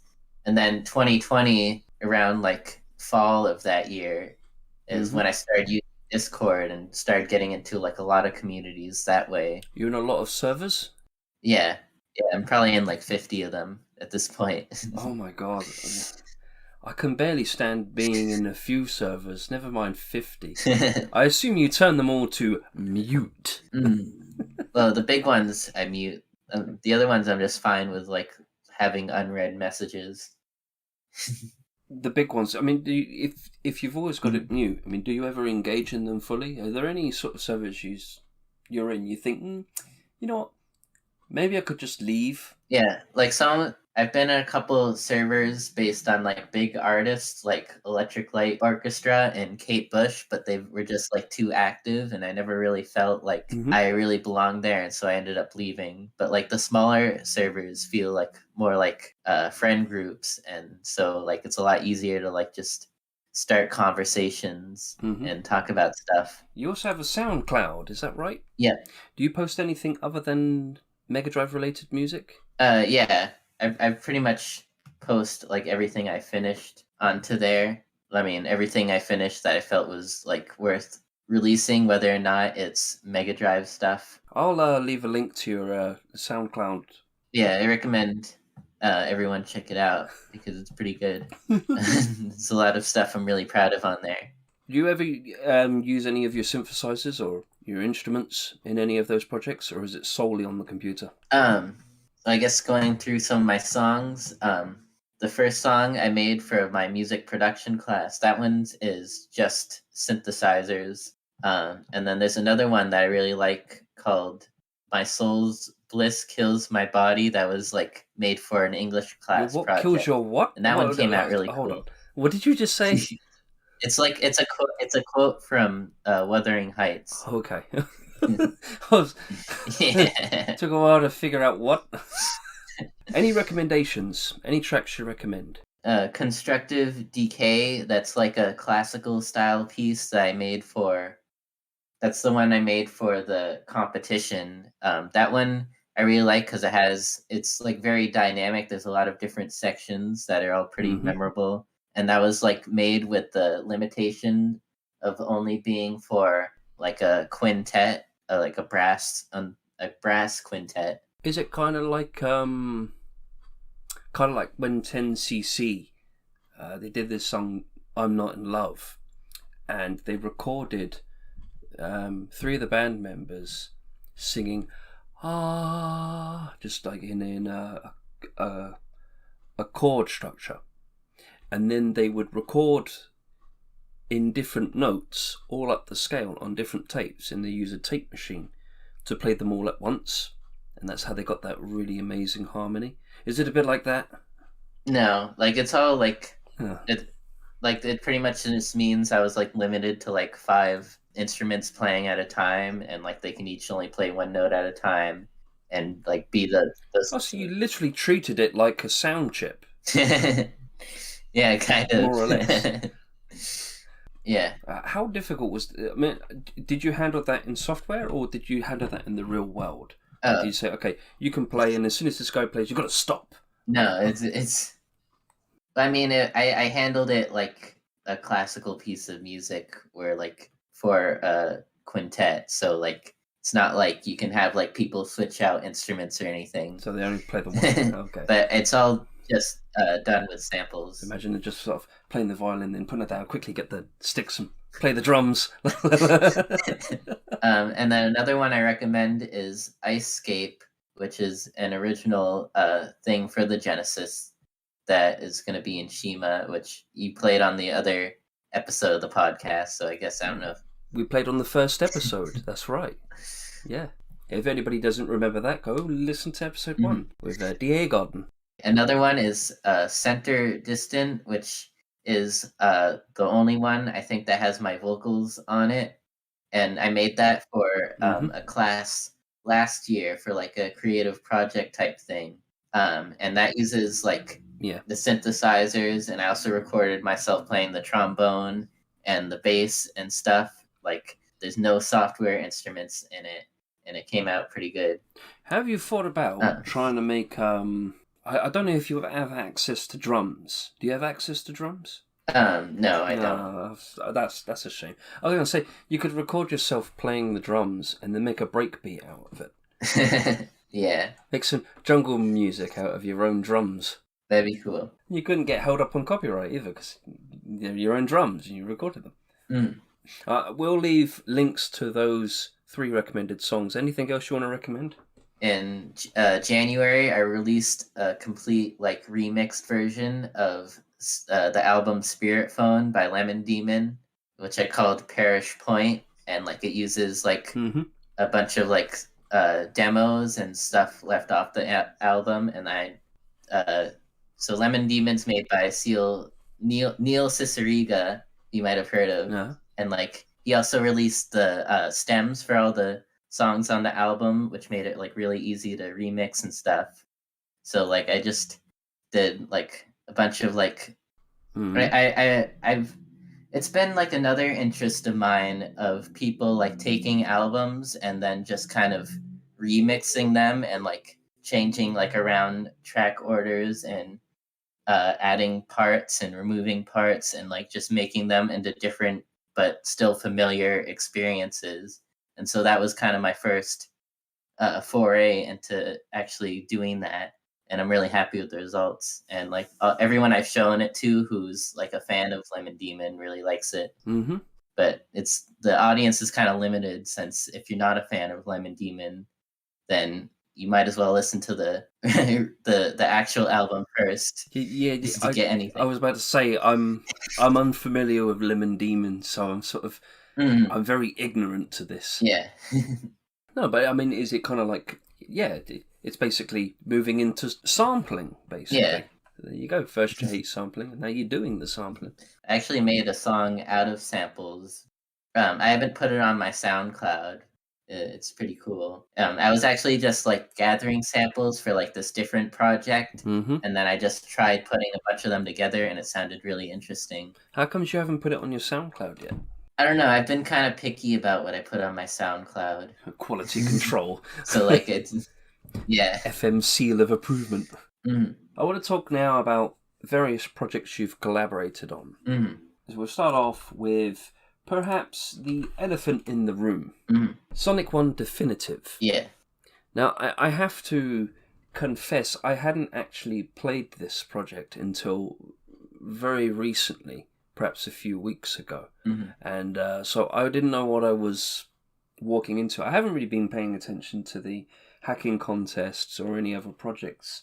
I'm not much of a game player in general, so perhaps that's the reason why. But I was absolutely blown away by this project. Yeah. It was really, really super amazing. Tell us about the team. Who works on this project? There's a bunch of people who work on it, and like we've all kind of just become like a big group of friends. There's it's led by Inferno. There's also Blade of Chaos, Maniac Shard, MC Travis YT, Mr. Lord Sith, Rivet, and then like those are like the main team members. Kat Curran also has kind of like worked on and off on it. And and then I've been doing the music, and then there's also I don't know if it's worth naming everyone, but those are pretty much the main people. Well, I think it's worth naming everyone, because I mean, most of the time when a project's released, people only focus on the team leader. They never focus on the rest. So it's good to describe them and what they do. It gives gratification. It gives credit where it's due. What kind of roles do they play? Okay, so Blade of Chaos and Maniac Shard mainly do the art. Travis does like a lot of things. I think he does programming. He did the bonus stage song. Like he's kind of like a jack of all trades kind of guy. That was an amazing rendition. Yeah. I mean, for a Mega Drive version of the Master System Special Stage, that was really, really quite impressive. And the graphics are really quite astounding. They're really very, very nice. Mr. Lord Sith does the some art and some programming, and then Rivet does a lot of programming, and then Inferno's kind of like the main guy, so he's like creates a lot of the ideas, and he does the programming. He's like the lead programmer, and he's the director. He wears that hat and he shouts action. Yeah, he's also like a really good level designer. And then Kat Curran does like music, art, and level design. Well, with regards to level design, I can say the level design was very solid. No dip moves. It felt smooth. It didn't even feel. You get some of those projects where you play them, and you just want to get to the end. You just, I just want to complete the stage. You're not even focusing on the stage. It doesn't really feel like anything. You just want to get it over and done with. I didn't feel this way with this hack. It had a very nice structure. You worked with Mecha Knuckles on the music, or at least majority of the music. Is that right? Yeah, Mecha Knuckles did like 2 songs. He did the Bridge Zone, and he did like the menu theme. Yeah. And then so I did Green Hill Zone 1 and 2 and the mini boss theme. And then I also did that song that was in the other that was in like the last episode, which isn't really in the hack at the moment, but you can find it like in the sound test. Well, when I heard the Green Hill Zone remix, I mean those were quite amazing. Am I right in saying that there was a bit of Massa's demo version in there? Yeah, and there's also in Act 2. There's also a bit of the new Dreams Come True version of On the Green Hill. Oh, okay. I kept thinking that was from Sonic Advance 3. No, I didn't include anything from that game. And another thing is that the Green Hill Zone 2 remix was done entirely in assembly. Like I just took the Act 1 version and then just edited it in assembly. Very nice. It turned out. I did appreciate the Sega Master System boss theme remix. I thought it was very, very, very tasteful. Yeah. Well done. I mean, I think, didn't they release... I've seen a screenshot recently where they had like a bubble fire shield where you just touch the bubble. Oh, yeah. And you get the shield. I can't remember where I've seen that. It might have been Discord. Yeah, it was probably in like the SHC Discord. Yeah. But I mean, it won first place in the hacking contest, and I think deservedly so. Give my regards to the rest of the team. They did a fantastic job. Yeah, let them know. Do you enjoy working on that project? Yeah, it's pretty fun. Because I mean, sometimes it's the little touches that really sort of impress me. Like the Green Hill Zone flower animation is much smoother. Yeah. They implemented the Green Hill Zone ball mechanic, but they did it in a way that works really, really well. The background designs are excellent, and I will pay more attention for its next release. I feel like kicking myself because I didn't play it the first time because I've not been paying attention. Not specifically for this, but for any project. It's just real life stuff gets in the way, I guess. Another project you've worked on is Shimmer. Yeah. Or Sonic the Hedgehog Isle of Magnetic Artifacts. So yeah, Shima's kind of led by my friend Gemini. And so pretty much like what happened is that he wanted some features implemented, so he just like DM'd me, and then it was like during my winter break, so I just started doing some programming, and then he like eventually like invited me onto the team. And I just started like doing like all around stuff for the team. Like I wrote a bunch of music, and then I did a bunch of programming, and so like I've been pretty important in like shaping how the hack has been turning out. There's little touches to that hack that I like so far, like the petals. that float down in front of and behind the stage. It's very nice touches like that. Tell us what the hack is supposed to be. Okay, so the hack is supposed to be like this Japanese inspired thing. I've been planning out like this big story for it. Been kind of difficult to describe. Will Sonic have fangs? No. But like Oh, come on. kind of It'd be loads of fun. It is kind of like in the 2018 Expo, I think there was a hack called Sonic 1 Rebirth, or no, it was called Sonic 1 Kyoku. That was like this really like, it was an amateurish hack, and Gemini just kind of wanted to like take some of the ideas about that, but like make it into something that's actually good. Let's make this, but better. Yeah. Tell us about the name Shimmer, because it's an acronym of Sonic the Hedgehog, Isle of Magnetic Artifact, but that's not the whole story. Yeah. What does the word Shimmer mean? So it was originally called Sonic 1 Ultimate Rebirth, but like no, a lot of us on the team. Is it any? Hang on. Is it any relation to your old hack? No, it isn't. It's just coincidence. Coincidence. Okay. That was going to be my next question.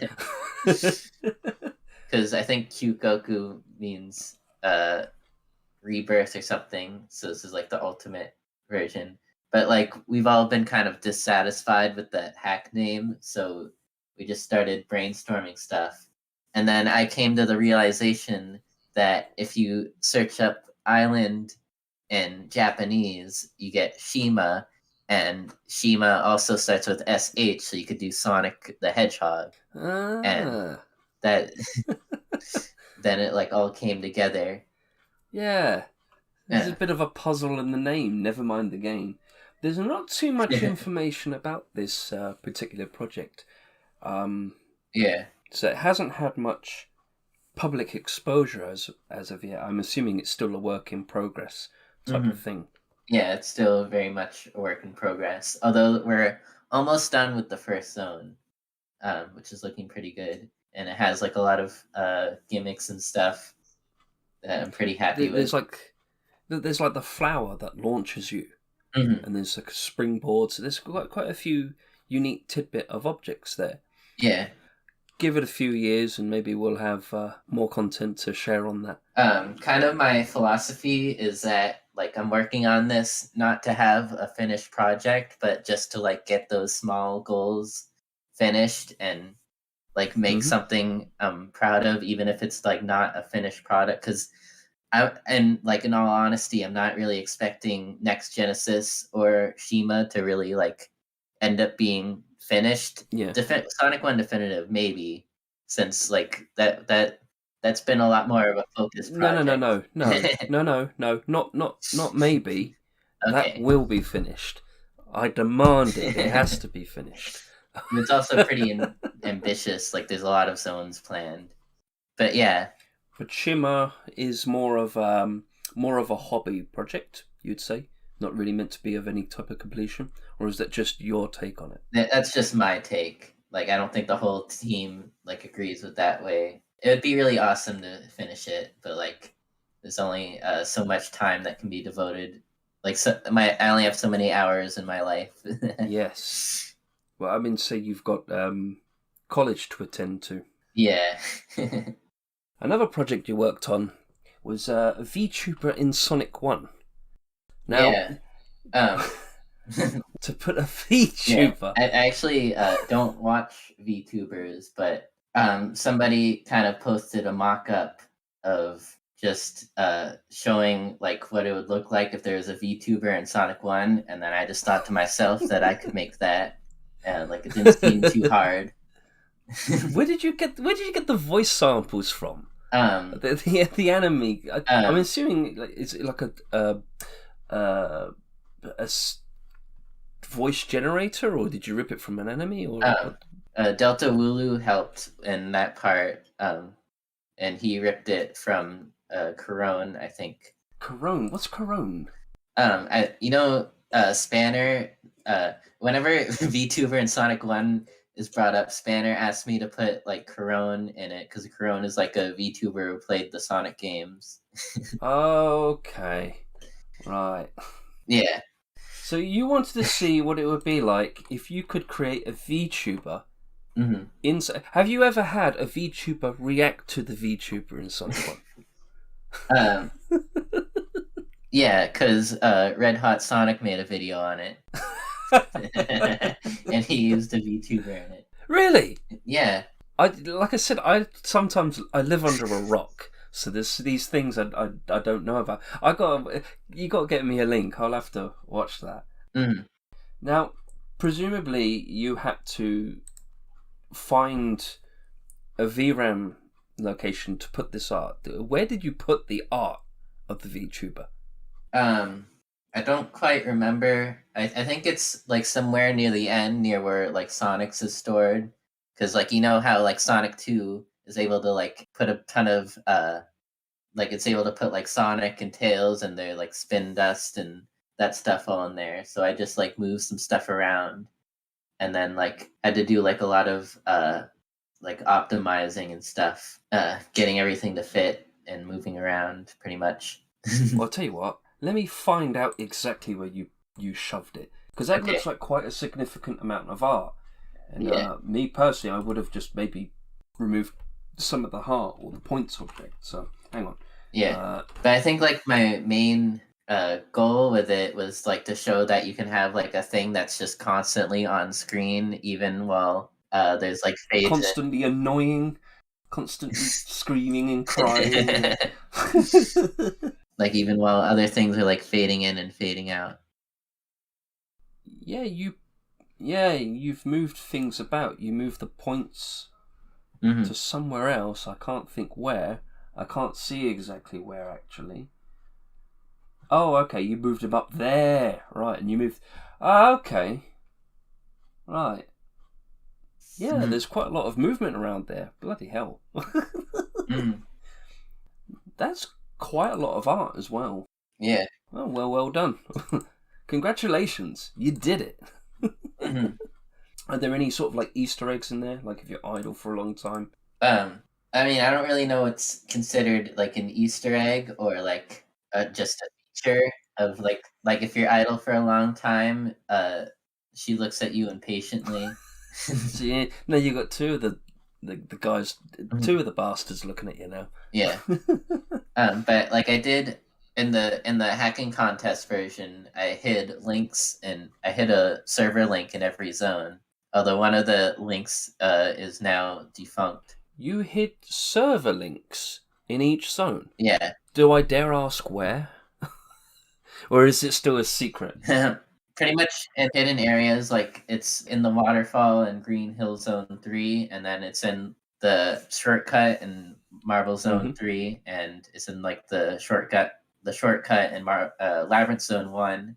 And then the hardest to find one would probably be the one in Scrap Brain 2, which don't spoil it. Don't spoil it. No. Don't spoil it. They got to figure that one out. I mean, it's something I didn't even know about. Why? Why server links? Like what kind of servers? Well, I mean, just like personal like servers. Although one of them is for like the MDDC. Oh, okay. Like just to get like people.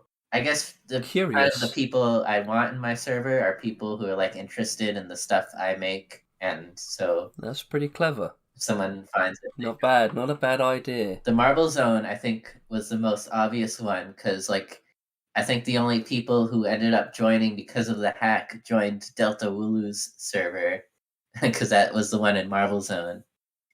So you really have to be invested. You have to be a true fan to find these links and join the server. Yeah. You're recruiting fans. Yeah. Putting these collaboration projects to a side, we mentioned college. Now tell us, what exactly you're studying in college? I'm studying, or my major is in electrical engineering, and my minor is in studio art. Electrical engineering? What possessed you to choose that? Is it so you can fix the Mega Drive with the headphone jack? Or... I think it's I've just been like interested in like electricity is the kind of thing where like you really don't really know much about how it works, but there's a lot of complexity and stuff. There's so much you can know. And I've been just like really wanting to delve into that and like be able to like design stuff. It's actually been like a pretty enjoyable experience. Like it's one of the most difficult majors from what I've heard, but like there's a lot of math involved, but it's pretty rewarding. Like if you learn how to design something, then you can pretty much do anything. What kind of things do you have in mind to put that into practice? And not just in terms of a job necessarily. We'll get to a job in a minute, but in terms of personal use, do you have any ideas? Well, I'm finishing my junior year, which means I'm going to be starting my engineering capstone, which is going to like take up the entirety of next year. Yeah. And I'm usually that's a 2-person thing, but I ended up choosing to do it myself. But I mean, I didn't really choose it. That's just how things happened. Yeah. But I'm going to design an analog synthesizer. And then, are you going to do a bit like there was a guy who got himself a Mega Drive and then hooked up the synthesizer to a large board with dials.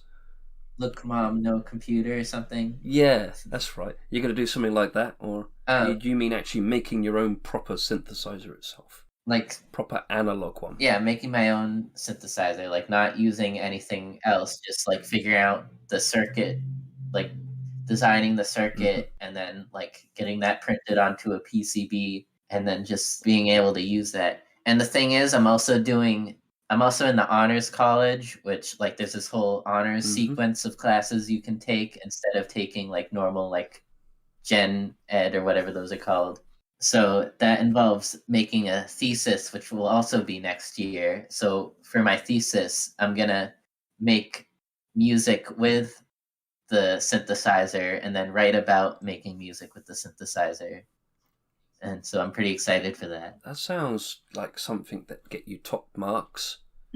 Yeah. The thing is, I have it on slight authority that you were also, maybe at some point, I don't know if you still are, were you studying C programming in college? Oh, yeah. One of the required classes was a C programming class.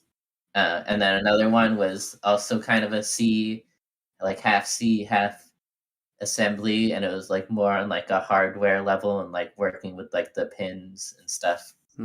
How did you get along with that? Pretty good. The C programming class was actually really easy. Yeah, like it didn't take long for me to figure out what to do whenever I got an assignment. It's pretty sort of quick and swift, no nonsense. What about the assembly one? I mean, yeah, the class that was like both C and assembly, like that class was mainly like just doing what the book tells you to, since you need to know like it's kind of boring, doesn't it? well, like there's a lot of like it's like a lot of like initializing stuff, and you have to initialize them in a specific way and like know what commands to use. Yeah, kind of disappointing actually. Are there any other things you studied in college? Well, the honors sequence that involved like doing like 4 semesters in which I had a class where we just like each week we read like a book or a portion of a book from history, like it's going in chronological order, and then talked about it and like did some like writing about it. That was pretty fun. And then my minor is in studio art, so I've been just taking like an art class per semester. And I just finished my first digital art class, which was actually like way more fun than the other digital art classes. Yeah. Did they give you like a drawing tablet? Yeah. There's like a computer lab with like Macs and drawing tablet at each of them, and so you just have like access to Photoshop. And then the professor would just like give you like a bunch of criteria to meet and like tell you like how to do some basic things in Photoshop to like help you just start like just the basic things you need to know, and then the rest of the class is just making art, and like you have a lot of room for creativity. Oh, that sounds like so much fun. Yeah. God, like why can't we do that at work? That would be so much fun. I'd go to work every day then. Now, Mm. I'm sorry to do this, Mr. FM, but Mm-hmm. tell us about your roommate. You know where I'm going with this, right? You said, No. my roommate gets frustrating to be around sometimes. The majority of the time I am in my dorm, he is playing on his Xbox with voice chatting with his friends when I'm trying to write something or do homework. This can get distracting. It gets really annoying after a while, but I've personalised my room so much that I can never justify telling my roommate to stop enjoying himself. So I just make myself endure it. Okay, that was like 5 roommates ago. So, if anyone has a reasonable solution, I'd like to hear it. So what happened? Yeah. I mean, if I were in your shoes, I would have given him a slap by then. Okay, so at my college, all first-year students, they have to like live in the dorms. So that's what I did in my first year and had that roommate. Why? And then Hold on, wait. Why? Why is it the first year students? I don't know. I think it's just so like people don't like it, people don't think they can like handle being on their own, and then they end up not being able to, and then they just can't. That just causes like their whole life to like go downhill or something. I don't know. But yeah, then March 20 of 20 rolls around, and then everyone has to go home. And then so I spent the rest of that semester and that summer at home. And then I got an apartment, which I'm still in, and I've gone through a couple roommates, and they've all been pretty nice people. So now, when you say you've gone through a couple of roommates, what exactly do you mean? They just tend to like only stay for like a semester. Okay. All right. For a moment, maybe you just sort of constantly beating them up because they keep playing on their Xbox and shouting really loud. But hey, I mean, at least you're prepared for the real world, don't you think? Yeah. I mean, especially in this generation, a lot of people are going to be living with roommates because of the economic setting has been structured to prevent a younger generation from getting their own place solo. I really, like, even if I had a good roommate when I lived in the dorms, I just didn't really like living in the dorms because, like, I couldn't have any of, like, my pets there, which kind of sucked. I could only have fish. Oh, yeah. But that's what got me into fish, is that fish were the only pets I could, that were allowed.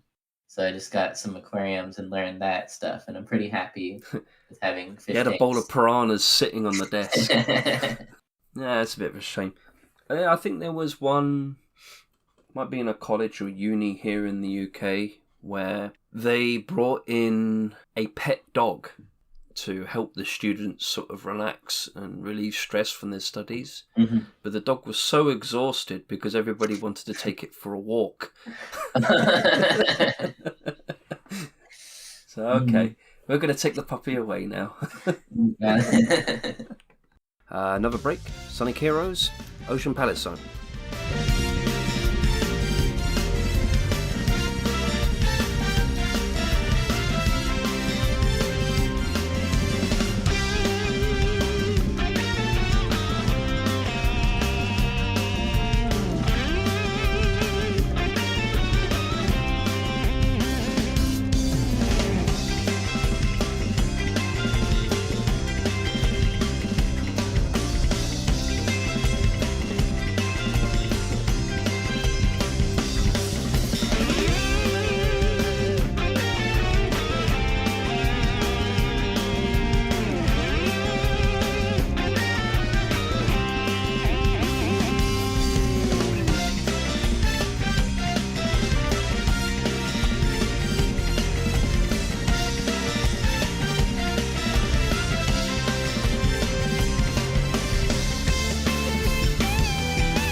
What do you have as a potential career direction?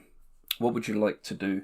I mean, with all this programming knowledge and you're doing your electrical engineering, are you sort of on the fence? Yeah. I mean, is it solely synthetic music you're going in that direction? Yeah, I feel like I have like a lot of doors open for me at the moment, but like since I'm being trained to become an engineer, and like an engineer is a pretty high paying job, I might as well just do that. But also, it would be cool if like I was able to make money off my music, and I really want to make an album at some point, but it's just been like difficult to like find the time.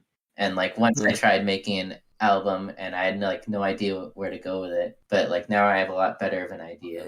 The thing with making music and making albums and having them actually sell, that kind of career path is not easy. It's not as simple as most people think. That's part of the reason why I'm not like banking everything on that. Like that's why music's still just a hobby for me. You've got to put it's all or nothing for that. You know, you're going to have to do some things you perhaps don't want to do. Sometimes you have to bend your music style to the taste of the popular times, because otherwise it won't sell, which is a bit of a bummer, really. And then, of course, your publisher ends up taking most of the profits away, and there's all sorts of legal debacles to get around, and it just doesn't seem worth it.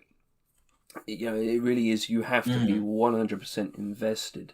Yeah, and also, a lot of the money would come from performing live, and I'm not really the type to be performing live. Touring. I've heard so many bad things about touring from many musicians. It's probably the worst thing that they could possibly do. Traveling around, that you don't get much sleep. It's a horrifying experience. So but I mean, they always make it look easy, which is why it looks like kind of like a dream come true. But when you actually know what goes on, it's kind of a horrifying experience, and it literally is all or nothing. So perhaps you're right. Maybe you should stick as an engineer and do the music as a hobby thing. And if you make some money on the side, why not? Even if it's like maybe making music for other people's projects. Maybe it'd be movies, games, or something. Yeah. I want to talk next about your bathroom engagement podcast. Now, what possessed you to do this exactly? Who gave you the idea? Come on. I don't know. It's just like I just suddenly got the idea of like, what if I just locked myself in a bathroom with like no access to technology? Yeah. Besides like a microphone, and just talked about stuff. Yeah, but you did it for like 9 hours. And that 9 hours in the bathroom. Like, when you say no technology, what exactly do you mean? The microphone the door was closed, and like the microphone was like wired under the door to the laptop outside the door. But I did bring like notebooks and stuff in there. But I mean, people were in the live chat. Though. You know, I mean, could you see their responses? I couldn't see their responses. Didn't you have? Hang on. But like, since I also had a speaker, so a little speech thing. Didn't you have like a text to speech thing going on? Oh yeah, I did have a text to speech thing. I forgot about that. So where did you get the idea? I don't know. It's just something that like really stuck around and fascinated me. Like especially as like an endurance thing. Will you do it again? Yeah, probably. But this time maybe not in the bathroom, maybe somewhere else. Yeah. The garage. Yeah, the idea was to like just like go out in the woods and then just start streaming, and then like find like a trail that just has like a ton of paths and a lot to explore, and then just spend all day just walking around and talking about stuff. But like I just haven't really found like the time to do that. But you know, summer is approaching. Then you'd end up with that situation where suddenly you'll hear something as it's getting dark in the woods, and you'd panic, and the camera's all shaking around, and then suddenly the camera's on the floor, you're lying down in the distance, and something drags you off, and then the whole chat is freaking out, and at the end you go, surprise! Mm. I mean, did you have a lot of fun with it? I mean, what did you actually end up achieving? Well, I mean, it was uncomfortable, but like I feel proud to have like been able to like have done that. And also there's this one guy, I think his name's like Europa 79 or something, who like I barely ever interacted with, but like he ended up staying for most of the time, and so I've gotten to get to know him a lot better, and he was a pretty interesting guy. Mm-hmm. So a great deal of respect for hanging out. Yeah. Are you a Pink Floyd fan? Yes. Because, you had a few YouTube videos which were full of Pink Floyd. And I think, correct me if I'm wrong, I think they might have made 1 or 2 remix projects involving them. Or am I just misremembering? Yeah, pretty much. One I made, which was just like there's 2 songs on the album. One's an instrumental and one's not, but they're both like based on the same motif. So I just combined them into one song, and it came out pretty good. And then the other one is that there's this song that if you go into like the Pink Floyd demos, you can find just like a ton of like different versions of that song. So I just combined them all together. The demos. To make like an extra long version. And then that one just took off.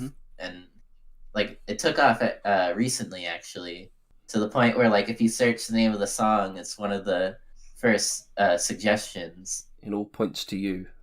Yeah. Like it's not very good just because like I didn't really put much thought into like where the different pieces were placed. Yeah. And also like some of the versions of the song are kind of low quality. But if I were to redo it, I'd probably like put a lot more time and effort into it. Very carefully. Yeah.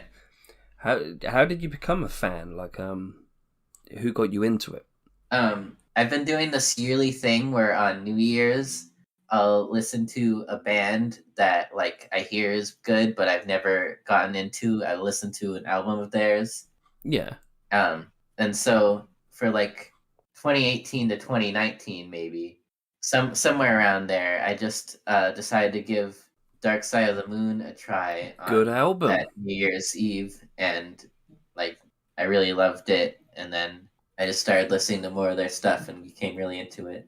Okay, that was from 2017 to 2018. I really like their album Division Bell, actually. Yeah. Not all the songs on it, but that's a pretty good album. Yeah, someone made a version of the album that's like combining the Division Bell and the Endless River, which like came out 20 years later, but was comprised of mainly stuff from the Division Bell sessions. And like it just that became like it's super long, but that just became like my favorite Pink Floyd album. Even though like people don't really care for the Endless River, I really like it. It's a nice sort of mix mash motif. But this also explains where did you become a fan of the Cardigans in the same manner? Or was it another album you just spontaneously chose one year to listen to? Because I remembered you coming up and thanking me for suggesting. I was like, well, okay, I didn't make the damn song, but you're welcome. Oh, I made that thread on SSRG. Yeah. Yeah, you remember you was asking for lots of different music. Oh yeah, I just decided to make that thread on SSRG of like suggest me albums to listen to, and I listened to most of the albums on the thread, and the Cardigans was just one of my favorites, and that really got me into it because I know you suggested that. I like the Cardigans. So they're all right. They're not too well known. I mean, I think they had maybe 2 main hits, but they're very close to a one-hit wonder. So I'm pretty sure I had Gran Turismo 1 and 2 for the PlayStation. So I'm pretty sure I heard the song My Favorite Game. Yeah. On those games. That would make sense. Yeah. And so that would be like my first exposure. I actually hadn't heard Love Pool despite how popular it is. Really? Yeah. Because that was everywhere in the late 90s. For a while it was on the radio. You couldn't get away from it. Along with No Doubts Don't Speak. I don't think I've heard that one. You probably have, you just don't realise it. Yeah, maybe. It's one of those songs where, yeah, it was popular. You rarely hear it, but it's a well-known song. Mm-hmm. Now, Pink Floyd isn't the only thing on your YouTube channel. Is the those videos that I've been making recently that are just like the songs but with graphics. I'm pretty proud of those. Yeah, what's with the mountain one? Tell us about the mountain. What's all that about? Okay, so I had I'm in a small, I don't know if it's considered small. I'm in a friend group, Mm. and we decided to make this YouTube channel that everyone can access, and it didn't work. It just kind of destroyed itself. What do you mean it Uh, destroyed itself? YouTube channels don't just destroy themselves. Some people ended up like it just became nothing but shit posts. Uh, But I yeah. did actually put effort into something, which was like I made this remix of Rocky Mountain Zone, which you remember, as you know, Cat Turn made Yeah. that song. I made that remix like a little while back, and so I just decided to make it like a music video of it, just set to a picture of a mountain that changes colors. Yeah, And but then since what is it about the BPMs? oh, Beats per minute. I mean, when you're using a video editor, it's not like quantized to the BPM of the song. It's quantized to like fractions of seconds or something, Yeah, is anyone which going made to it very notice? hard to get things to line up. Okay, yeah, no, okay. I'm sure people have, but like I put enough effort into it that I just thought I might as well put it on my channel. Yeah. Do you like doing small bits like that? Yeah, I guess so. But like, I mean, I usually like it ends up being more worthwhile if I just have like a big project. So you prefer to make bigger projects rather than small, brief ones. Yeah, So I'm the other way around. I prefer the smaller ones to the bigger yeah. ones. I think they're slightly more rewarding. Each to their own, I Mhm. guess. So, those oscilloscope videos. Oh yeah, they've been Yeah, I'm popping up just all over the place. A few people have been making them. How do you actually make one of those? Do you actually record each channel individually and then visually represent them one by one and painstakingly paint it together, or do you have software that does it for you? no, I have to do it individually. In my case, Yeah. since I made like those graphics, and I made it so. Yours is a bit more visual. Other people's it's just black with the white Yeah, lines, but yours actually has like valves and TV screens and tubes and all sorts of weird, wacky stuff. How long does it take you to do one track? I'd say it takes me about maybe 2 hours. 2 hours. It takes you 2 hours to go through. Like, Yeah, take us through the process. I mean, one video would be about 2 hours, not one track. That's still long. But there's this there's this there's this program called SidWiz Plus, which generates these oscilloscope videos. Does it handle Like you put in some audio. so it handles the centering? Because I know it's a lot of, when the waves are generating, they always seem to center nice and smoothly. Yeah, So even when it changes pitch. Ah, okay. I always wondered how people were calculating that. yeah, and then usually people just like you can put a VGM in, and then it splits it into audio, and then you can just like make that and export it, and there's your video. But for me, I wanted to go like kind of. There's only so much that SidWiz can do. So if I want to have a layout like the one I'm using for my videos, I have to do each video on its own. And then on top of that, I layer the oscilloscopes. Like I have a bright 1 pixel tall one, and then a more dim 3 pixel tall one behind. Yeah. So that's twice the video exporting. And then I just like compile those all together in a video editor.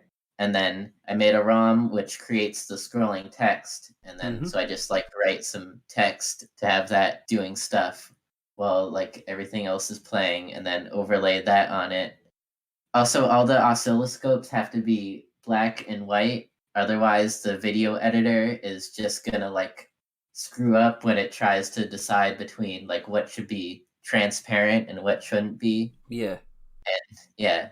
So it's I guess my kind of thing is just like you give me a couple tools, and then I'll just try to figure out how to like make complicated stuff out of you just using what those tools allow.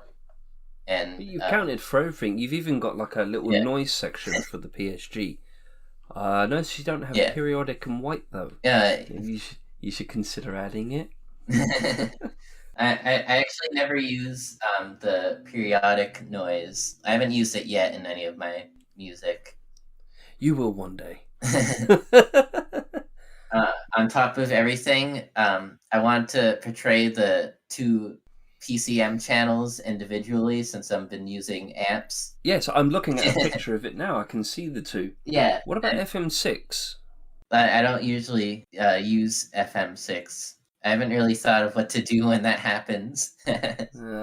But I probably it's none of the like I have like a whole like lineup of things that I just like haven't had the time to really continue pumping out videos, but none of them use FM6. Did you pixelate these graphics? No, I it's all like rendered at a low resolution, and then I just upscale it at the end. Okay. But like, yeah, it's all But is pixel it- art and yeah. stuff. Because it looks like it would fit on the Mega Drive. Have you thought about doing an actual Mega Drive version? I'm sure someone's probably suggested before. Yeah, Gemini actually suggested that, and the more I think about it, like the more like it could be done. Like I forget the name of the guy, but like one guy made a sound test thing with all his music. There and the PCM for showing the PCM, there's just like it shows the waveform. Yeah. I haven't really worked with sound driver stuff. Sounds like might be Vladikompa. No, He probably did. No, I'm pretty sure he must have done. he might have done. I've done it but, like, before. he's not the. In Creature Capture. One of the levels had the PCM. I'm pretty sure it was Vladikompa. I'm sure it was. I mean, no, I know what you mean. I think Vladikompa did actually generate the waveform of the Yamaha chips. He actually synthesized by software what the waves should look like. I'm sure of it. But you might end up having to do the same thing if you were to go this Mega Drive route. yeah. The resolution is actually like 320, but no, the resolution is actually 320 by like 180, I think. Oh yeah, it's much bigger. Yeah, it's like 16 by 9, but as wide as it is the Genesis. Really? Oh, I thought it was much bigger. I think it's because it's 16 by 9. Yeah. It looks widescreen. You should at least attempt it. Even if it doesn't work out, you should at least give it a go for practice. Obviously, your majors come first, but Okay, yeah, you're right. It was Vladikompa who did it. see, that's one thing I didn't get wrong. I got wrong about the hacking contest, but I still come through. Yeah. Yeah, that's it. Yeah, for Ivan Yos. I think he goes by a different name now, but like it's still Ivan Yo on SSRG. I was thinking, because aren't there some sound drivers that can produce 4 PCM channels? Have you considered giving them a go? I mean, obviously, you'd have to modify the screen to have the 4 channels, but... Yeah, I just like have never really gotten into messing with sound driver stuff. Yeah. Besides just like putting amps in a hack or putting Sonic 3's sound driver in a hack. Like I've never messed with the code. Yeah.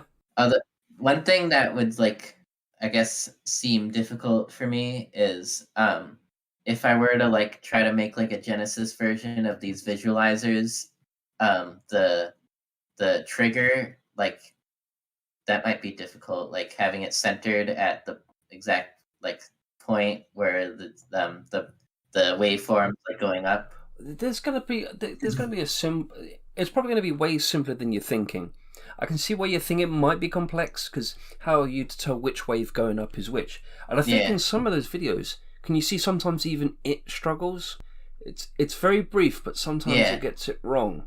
So I don't think there's ever going to be a foolproof. Yeah, that would be really cool. It's funny. I kind of went into it just with making it Genesis styled. Then I came to the realization that like this could be on the Genesis, and especially due to the way that I've been doing it, that's been like if I like did it with more colors or I did it with more a bigger screen resolution, it wouldn't have been possible. You do 32x style next. Yeah. Right. I think we're nearing the end now. Yeah. Do you feel as though all of these projects you've worked on and the hacking scene has had any sort of impact on your life, positive or negative? I feel like I've gained a lot from just doing these. Like I feel like I've just like felt like a more accomplished person just having these hobbies to like go back to whenever I want. Like I remember like being in school thinking like, oh, these no one else has like a big project that they're working on like I am, and that made me happy and kind of proud. Like Mm-hmm. even if it's kind of a negative way of looking at other people. But you're going to take some of this knowledge and it's going to be useful to future you. Yeah, for like electrical engineering, a lot of the classes have had somewhat of an emphasis on like programming. Like even though this isn't like working with computers, it's still like something that they've been like pretty big on Mm-hmm. teaching us. So yeah, just having learned how to program has actually really helped me in class. I had a homework last week where we had to like design like tools in MATLAB to like help us create a filter, and then I just made like an automatic filter designer. I'm in a lab. Like my two lab partners are seniors, and they're Mm-hmm. also like computer engineering majors, and even they were pretty impressed by what I did. Ooh, fancy. Yeah. I think we're going to call it there now, Hmm. unless there's anything else you can think of. No, I think that's it. Okay. Well, thank you very much, everyone, for listening all the way through. I know it's been about 2.5 hours. I'd like to thank Project FM for coming on board. I hope you've enjoyed the session. Yep. You're not much on words, are you? I ran out. No worries.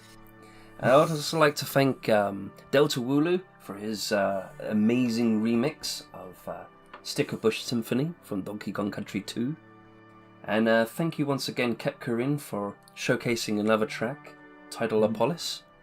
I'm a bit disappointed that you cancelled your project, but I understand. At least you're helping other people. That's quite honourable in my book. Mm-hmm. Once again, thank you very much, everyone, for listening. Yeah. And have a lovely evening. Goodbye, everyone.